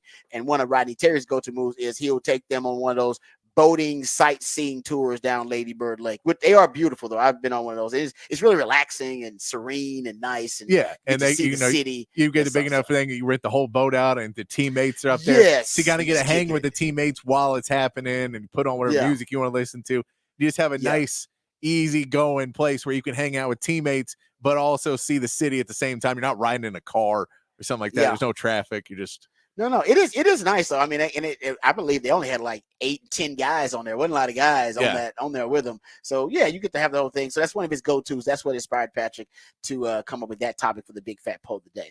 All right, we got Stephen Jones sound we're gonna get to, and yes, if you're a Cowboys fan, I guarantee you this is going to frustrate you even more about what you've witnessed so far with the Cowboys offseason. So we'll play that audio. We'll also get to Rod's rant of the day coming up here, and Bill Belichick.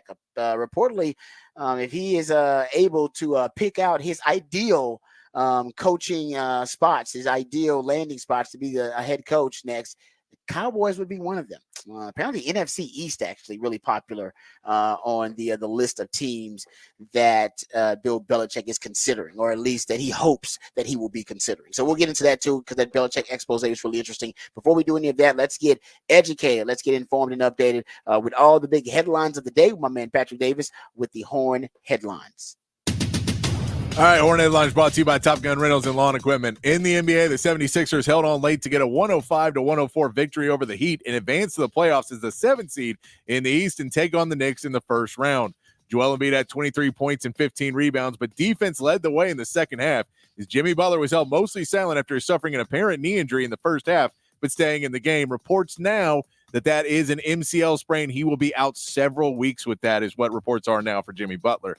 In the other playing game, the Bulls outpaced the Hawks 131-116 behind a career-high 42 points from Kobe White. While Atlanta will have plenty of questions to answer this offseason about their star backcourt, the Bulls will go on to face the Heat on Friday for the 8th seed in the East and the chance to face the dominant Celtics. In Major League Baseball, the Braves came back to beat the Astros in extra innings to sweep the series and push Houston to 6-14 on the season. The Astros are hoping to have Justin Verlander return for their next game on Friday against the Nationals. And the Rangers got a run off a pinch hit double from Josh Smith to take the 5-4 victory over the Tigers. Dolis Garcia added 2 more RBIs to his season total of 17, which is second most in the AL. Former second-round pick Jack Leiter will make his MLB debut today as the Rangers finish up their series with the Tigers with their third-day game in a row, with pregame beginning right here at 11:30 on the Horn. And that is your Horn Headlines. All right, thank you, Patrick, for the horn headlines. We appreciate those as always. And let's get to this Stephen Jones audio really quickly before we get to Raj Rad of the day. So Stephen Jones was on 105 through the Fan, and he was asked, of course, about the Cowboys offseason, their very lackluster offseason, where they've spent the least amount of money of any team so far in the new calendar year. But he was asked first about the all-in philosophy of the Cowboys. You know, Jerry Jones initially said the Cowboys were all in and had to clarify that and then redefine it. And since it's become a bit of an inside joke among Cowboys fans. Well, I don't think Cowboys fans are laughing at this joke. Here is Stephen Jones once again being asked if the Cowboys are going all in and what that means to him. You know, I think if you're not all in this league, you're all out. And I don't know of any of the 32 who aren't all in. And, you know, everybody can have their own definition of what that means, but I've never not known us to be all in, nor have I known anybody we compete against not to be all in. It's, you know, they have different strategies as to what that means, but you know, at the end of the day, if you're not really all in trying to figure out how to put together a championship football team, then you shouldn't be in this league. Okay, another definition of all in apparently, and this one maybe even more. He's just watering down the definition of all in. Now, basically, it doesn't mean anything. I don't even know what the hell it means now. All in is every team that we've ever had, every season we've been all in, and everyone we've ever played and known has been all in. And all in is you're trying to figure out how to do it. That is all in.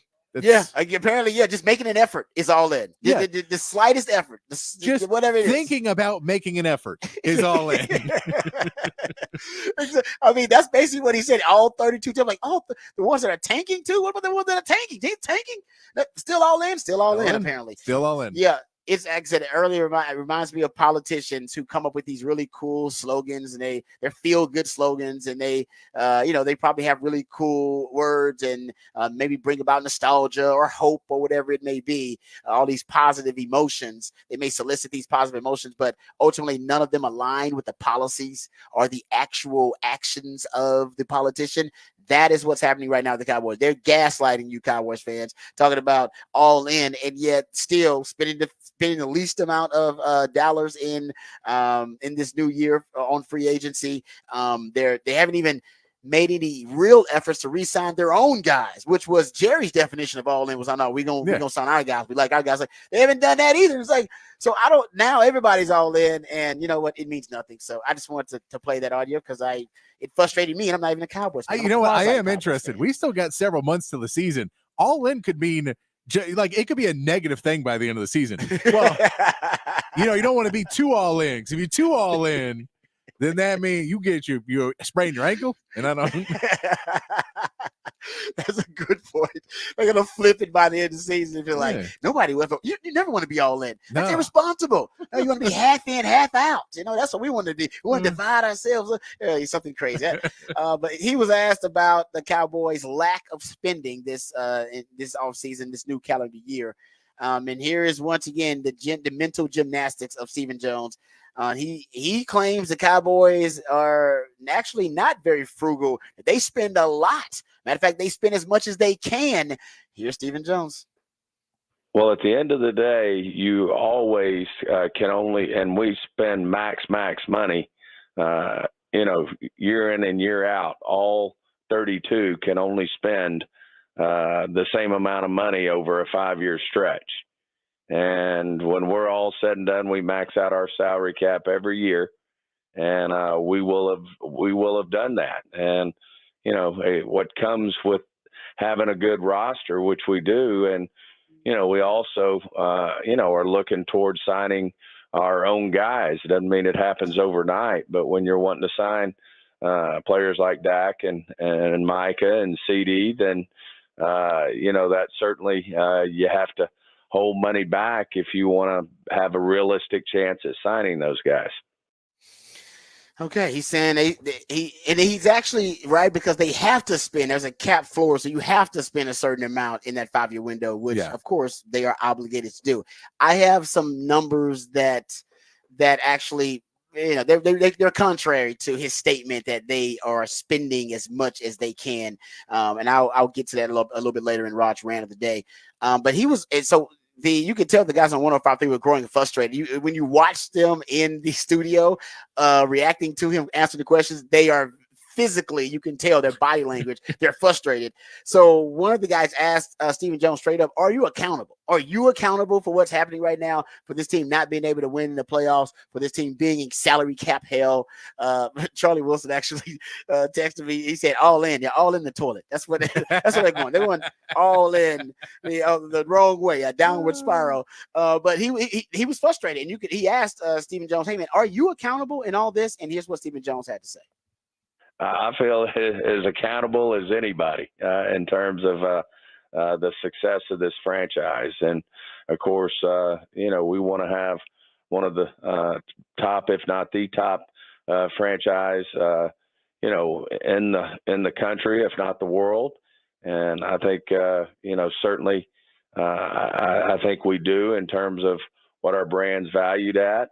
We certainly want to have more success on the field in terms of that part of it. But, as I said, we've had a lot of success during the regular season. We haven't had the success in the postseason. And we just, until we do that, we understand there'll be frustration. And I can tell you this, we'll be rolling up our sleeves and going to work.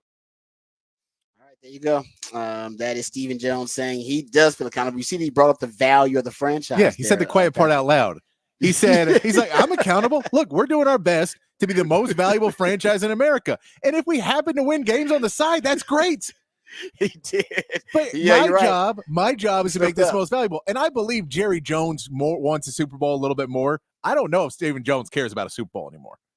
I don't know. When he says stuff like that, that did not sound like a man who cares about a Super Bowl. You're right. He slipped up there. He probably should not have brought up the value of the team not at all. First. Just said that. You can't bring it up first when someone says, are you accountable? And you said, I'm accountable to the franchise. I'm the value of the franchise. And then also you'd like to see us be good on the field. You can't say that's not an also. For Cowboys fans, it's not also, hey, I'm really rich, but also I'm doing something. Like, that's not what people want to see. No, you're right about the end. Jerry, I think you're right. That's a great point. I agree with you. I think Jerry Jones does want to win the Super Bowl more than Stephen Jones. The problem with Jerry Jones, and we have some old audio. This is from a few years ago. Jerry Jones being asked about like how bad he wants it, and it's very telling because I still think it is relevant today. This piece of audio we're about to play. But to your point, Jerry Jones just wants to win it his way, though, really bad. Yes. He doesn't want to win it bad enough because he knows how to win a Super Bowl. He actually has done it before. Yeah. And he's come close before again after that. How did he do it? He hired football people. He hired Jimmy Johnson. He hired Bill Parcells. Yeah. He knows how to do it. He just doesn't want to do it that way. That way it's painful for Jerry. Yeah. Because that way Jerry doesn't get the credit and then Jerry's ego is bruised. He's hiring a football guy. Now we'll get into this because a lot of the rumors are that maybe after McCarthy, he might want to go with another kind of football guy that wants to call the shots, that wants to cook the meal and buy the groceries. But, that's a different discussion for a different day. So can we play this audio here, Patrick? Because I think it's and we'll get into Rod's rant after this, which is also Cowboys related. This is from a few years ago, though, and I think it adds to Patrick's point. Jerry Jones wants to win the Super Bowl really badly, but how badly is the question. Here's the audio. You said this the other day at that press conference you mentioned. I would right now, if I could, and I knew had a good chance to do it, I'd do anything known to man to get in a Super Bowl. That's a fact. But it's not a fact. That's not true. Would you hire a general manager and let him make all the football decisions? Yes, if I knew for sure he'd win a Super Bowl. You really would? Well, if I knew for sure he'd win a Super Bowl yesterday. The facts are we know that only God knows who can win the Super Bowl and who won't, and we know how many other parts have to come together. My thoughts have always been, I'll have people around me that are as close to being competent, have Super Bowl type ideas that can get you to that. I'll have them and I listen, and I have listened all the time. But I don't want to create some fake point. At the end of the day, since I have to write the check, then I've always made the decision at the end of the day. Does that mean that I have made a decision in spite of what the people that I think are smart advise me to do? No, not at all. That was Dale Hansen, by the way, who was asking the question. That was great. He was like, "Oh, no, you don't." But that's not true, Jerry. But that's not true. But to the end of that is the end of that. I think the end of that piece of audio there is very telling and compelling when Jerry's like, "No, I write the check, so I make the decisions. I make the final call." I do think he has surrounded himself with better football minds like Will McClay that have helped the Cowboys in the draft. Yeah. I do think he listens to Stephen Jones, and I think Stephen Jones is a nice sounding board for his father about making some of those really kind of emotional draft day decisions. Where Jerry Jones kind of gets caught up in the moment. Let's be clear. Stephen Jones is not a football guy either. He's not a football guy. He's not a football mind. You're right. Will McClay is kind of the football mind in there, and it would help if they would hire a football coach that could also add to that. And Mike McCarthy is a good football coach, but Mike McCarthy, everybody reportedly has talked about it. He does not have input on like personnel. No, and he doesn't want to have more power. No. Actually, he's fine with having less influence organization. Yeah, and even when you see the draft day stuff where Jerry gives him unprecedented access, Mike McCarthy doesn't talk much. No. He kind of sits back and goes, "Whatever you want, Jerry." And so I think that's more of what people gets frustrated. People is Jerry Jones is the type of guy who will say, "I surround myself with them, and if they tell me something, I'll listen.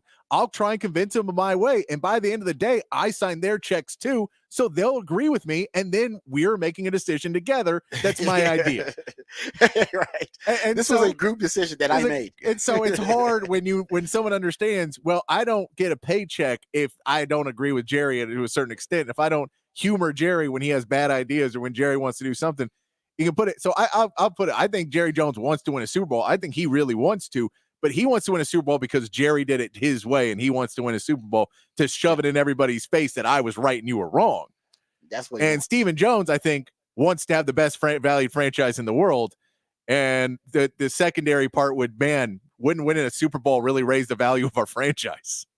It would. Yeah, you're right. He did. He said the quiet part out loud earlier. And by the way, the 105.3 the fans were upset by that. They asked him about that.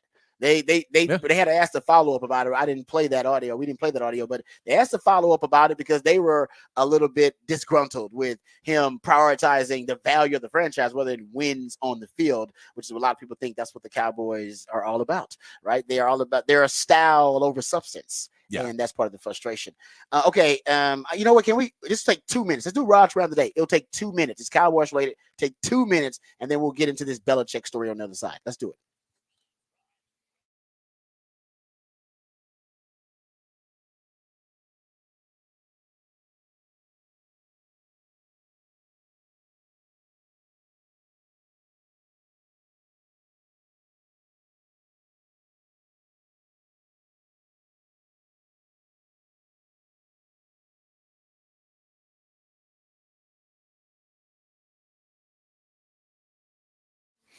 So Stephen Jones is saying to Cowboys, hey, man, we spend as much money as we're obligated to spend in that 5-year period. We spend as much as anybody because that's what the CBA obligates us to do. And speaking of the CBA does have stipulations that they have to spend so much cash. They have to spend so much of the salary cap in a certain window. Combined, the 32 teams must spend 95% of the league's salary cap in cash each year. Individually, each team had to spend 89% of the league's salary cap cash over a 4-year periods, and then that actually increases in a 3-year period from 21 to 23. So there are all of these really kind of different accelerators, if you will, within the CBA when it comes to how much money they're going to spend, because they anticipate the salary cap growing every year because the revenue streams grow the league every year. All right. So, but what everybody knows about NFL contracts, what everybody knows is that most of it is a fugazi. Most of NFL contracts don't matter at all. What matters most in NFL contracts are the guaranteed money, because these are not NFL, it's not NBA or Major League Baseball contracts, which are fully guaranteed. What matters is the guaranteed money and the signing bonus, because that's the money you get right away. All right. And everything else the teams can get out of, pretty much. They can get out of those the back end of those deals. All that funny money, they don't have to pay any of that funny money. What they have to pay is the guaranteed money. So that's what matters, and that's why a lot of teams they spend cash in that with those guaranteed salaries or the guaranteed portion of the salaries or the signing bonus. And Andrew Brett always says that's what matters, right? How much cash your team is spending. That's what matters, because that's the real version of all in, because that's the liquid assets of the owner. He's like, no, this is my cash. I'm putting up my cash. This is not the salary cap, team cash. No, my cash, I got to spend it right now because I want these players. So when you look at cash spending, all right, from 2013 to 2016, Cowboys ranked 25th in cash spending over that time period. Your Eagles in that same division, they were first, or in that time period, in cash spent. Now, salary cap wise, my friend Patrick talks about it all the time. That's what they call cash over cap. Just like anything in life, a house, a car, you buy it in cash, you're probably gonna get a discount. Real good discount. You're like, hey, I'm paying for it in cash. I want this much off, or I want you to knock this much of a discount off it because I'm paying for it in cash. And a lot of times you get what you want because nobody gets to pay in cash like that. Who's liquid like that, right?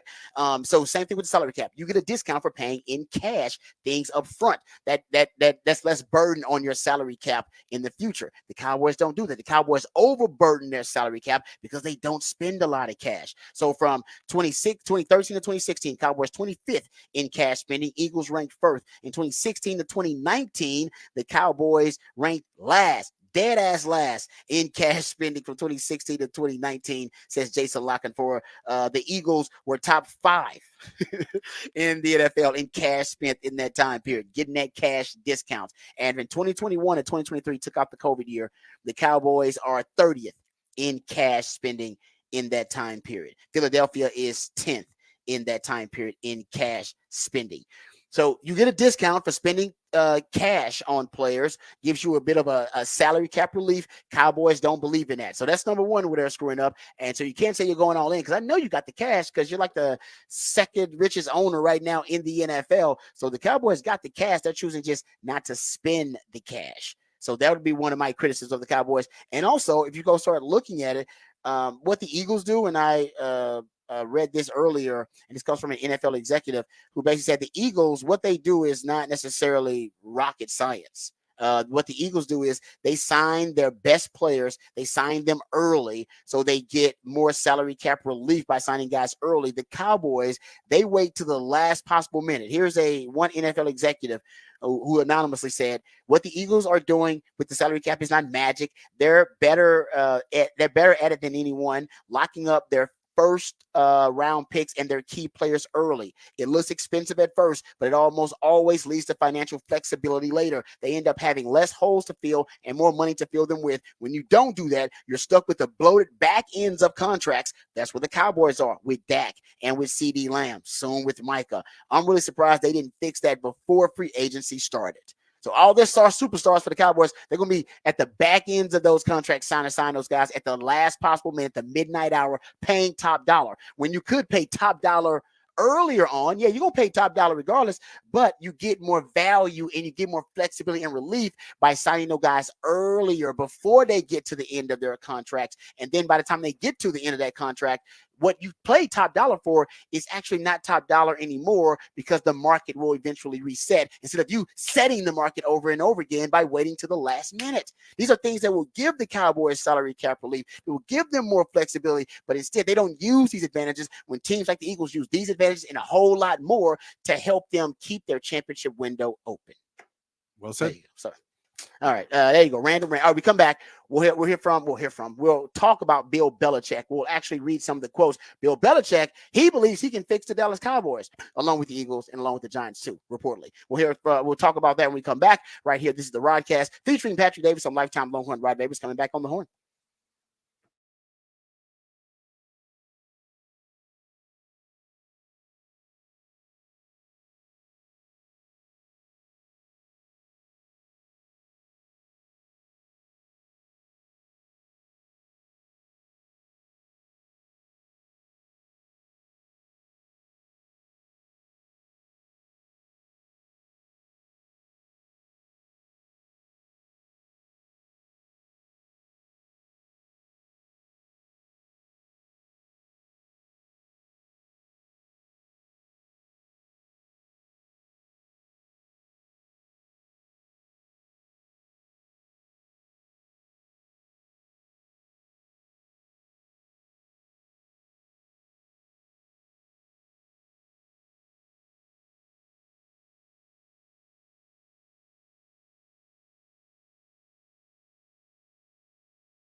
All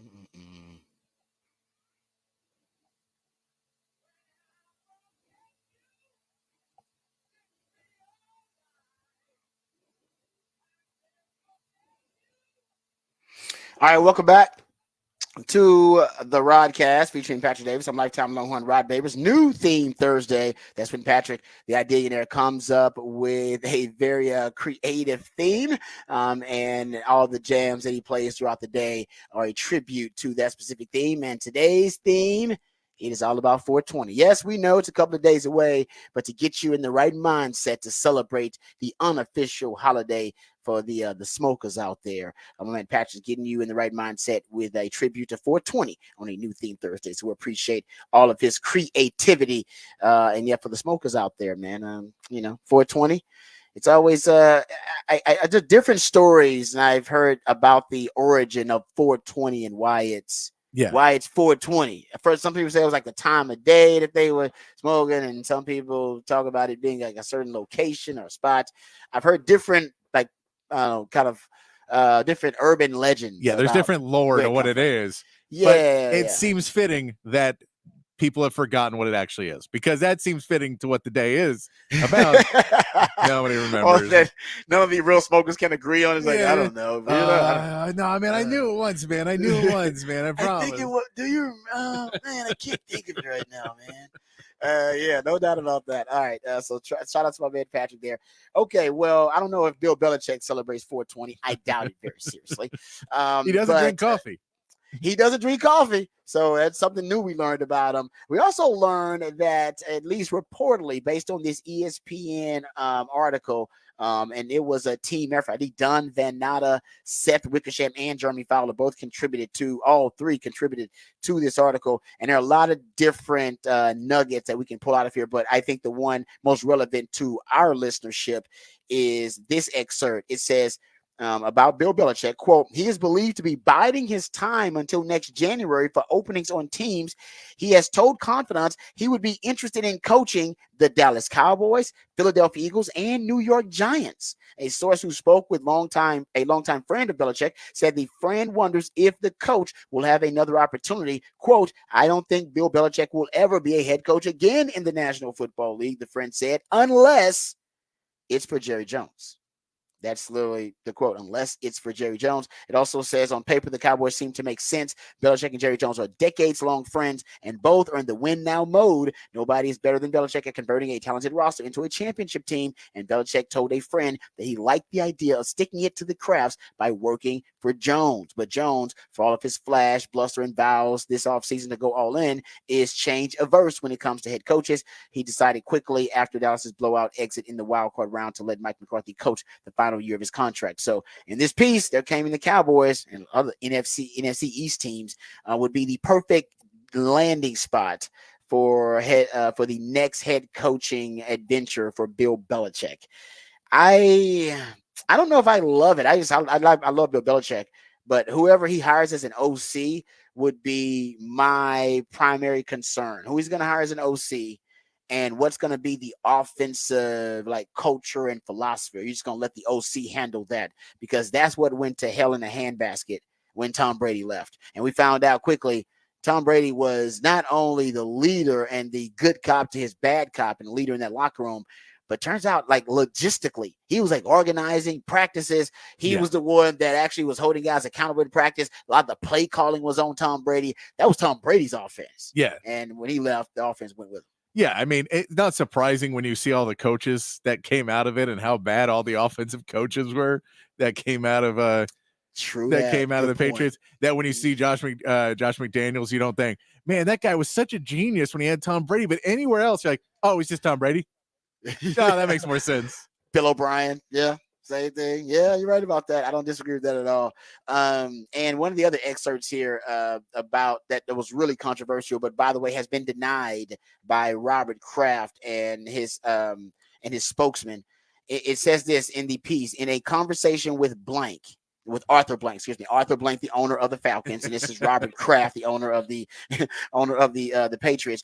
And here's an excerpt from the article. It said, but in a conversation with Blank, Kraft delivered a stark assessment of Belichick's character, according to a source who spoke to two people, a close friend of Robert Kraft and a longtime Belichick confidant. The source quoted the Belichick source as saying, quote, Robert called Arthur to warn him not to trust Bill. That account was backed up, the source said, by the close friend of Robert Kraft. Multiple sources said that Kraft spoke with some candor to Blank about Belichick, though the sources declined to elaborate. One source close to Belichick said Kraft was a big part of why the Falcons passed on hiring him. The comments were consistent with what Kraft had been telling confidants for months after an unprecedented run after Spygate. Aaron Hernandez, after backing his coach and moving on from Brady after disagreements publicly and privately, the owner had lost trust in Belichick, which was a key reason for their deteriorating working relationship and the end of the Patriot way. A second source close to Kraft said that basically Kraft found Bill to be extremely difficult and obstinate and kind of stubborn, and in the end, not worthy of his trust, and also very, very, very, three verys, arrogant. There you go. By the way, Robert Kraft denied all of this. A spokesman for Robert Kraft said, I never said that. I don't know what they're talking about. Yeah. There you go. No, Robert Kraft's people just trying to massage the news. Oh, well there. done there. Good job. But- Ended on a high note. Good stuff there. That's good. That was well timed out. Well timed. I like that. All right, there you go. So there is a little salacious gossip from the NFL side. All right, we come back. We'll get into who said that on the other side. Also, what's in store for tomorrow's show. We'll dive into that a little bit. All of that and more as we wrap things up right here on the Rodcast, featuring Patrick Davis on Lifetime Longhorn. Rod Davis coming back on the horn.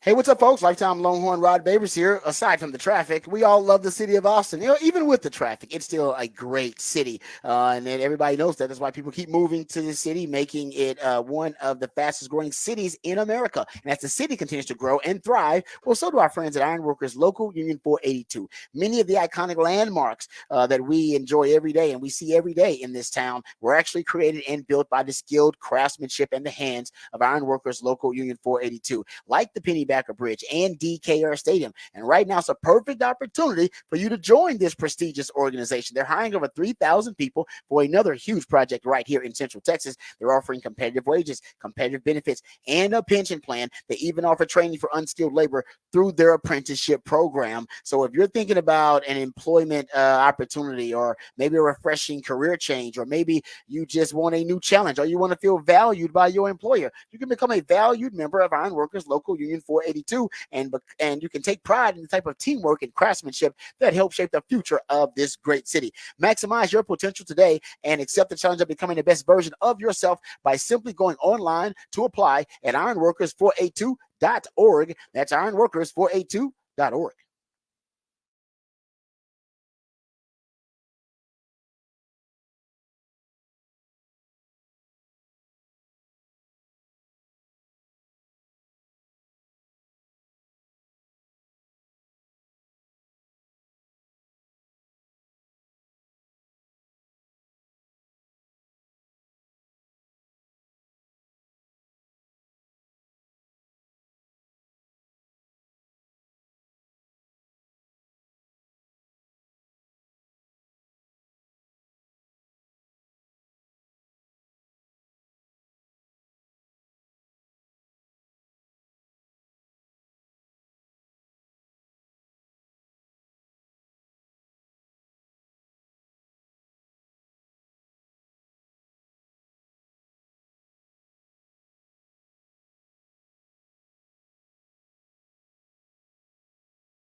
Welcome back to the Rodcast, featuring Patrick Davis. I'm Mike Tomlin on Rod Babers. New theme Thursday. This new theme Thursday dedicated to all the folks celebrating 420, which will be this weekend. But man, Patrick wants to get you in the mindset for 420 just a little bit early. So the new theme Thursday devoted to everyone who will be enjoying the sticky icky on 420. So I appreciate him and his had to creativity. sneak in some Bob Marley before it's over, you know. Oh man, come on! You just have to. I mean, we used to call it the Bob Marley Festival. I think now it's called the Reggae Fest. Yeah, it's called Reggae Fest now. I don't know if that was because of naming rights or what, but yes, it is called Reggae Fest now. Probably so. I mean, you can't just call it the Bob Marley Festival, even though I mean that's the vibe there. I think people still call it unofficially, probably call it that. But yes, no doubt, you got to have some Bob Marley, man. 420, you're right. If there's a song that we talked about that's more of an anthem for 420, it probably will be Mary Jane, maybe the perfect anthem for it. We talked about the Chronic is kind of more of a hardcore anthem for 420. If there is a 420 mascot or an icon that represents 420, it's probably going to be Bob Marley. And honestly, Willie Nelson's probably right behind him. And Snoop is probably right behind him. Yeah. It's probably those three on the Mount Rushmore. Who's the fourth person on the Mount Rushmore? Is it like Cheech or Chong? Like who's on the Mount Rushmore of 420 is Bob Marley. Is it Ricky Williams? No, seriously. It could be Ricky. What Ricky has done to change the perception of marijuana in sports. Yeah. Who is the fourth person on Mount Rushmore? Because it's definitely Willie. It's definitely Snoop on there, and it's definitely Bob Marley. Who's the fourth on the Mount Rushmore of marijuana of 420? I'll tell you who it's going to be. The president who legalizes it nationwide. There you go. That's who number 4 is. We'll give it to whoever that is. You damn right. I'm not gonna lie. Didn't we all think it would be President Trump? Didn't we all think Trump would do it? I thought Trump would do it like within his first 2 years. I was like, oh, he's definitely gonna legalize marijuana. It's just he coming there draining the swamp and being a disruptor. He's just gonna legalize marijuana, and he never did it. I was really surprised. I know Obama couldn't do it because first black president can't legalize marijuana. It's just you'll never be able to live down that joke and the stereotype. No, we're not going there. But I thought Trump would do it. I was surprised Trump didn't do it. Joe Biden should do it. President Biden should do it. Yeah. I don't know why presidents are reluctant to do it, because right now most of America is on your side. Most of America, I think 60-something%, they favor and support recreational legalized marijuana. I don't like. What are we waiting on? He can't do it. He can't do it before voting though, because then no one's gonna. They're all gonna forget to vote.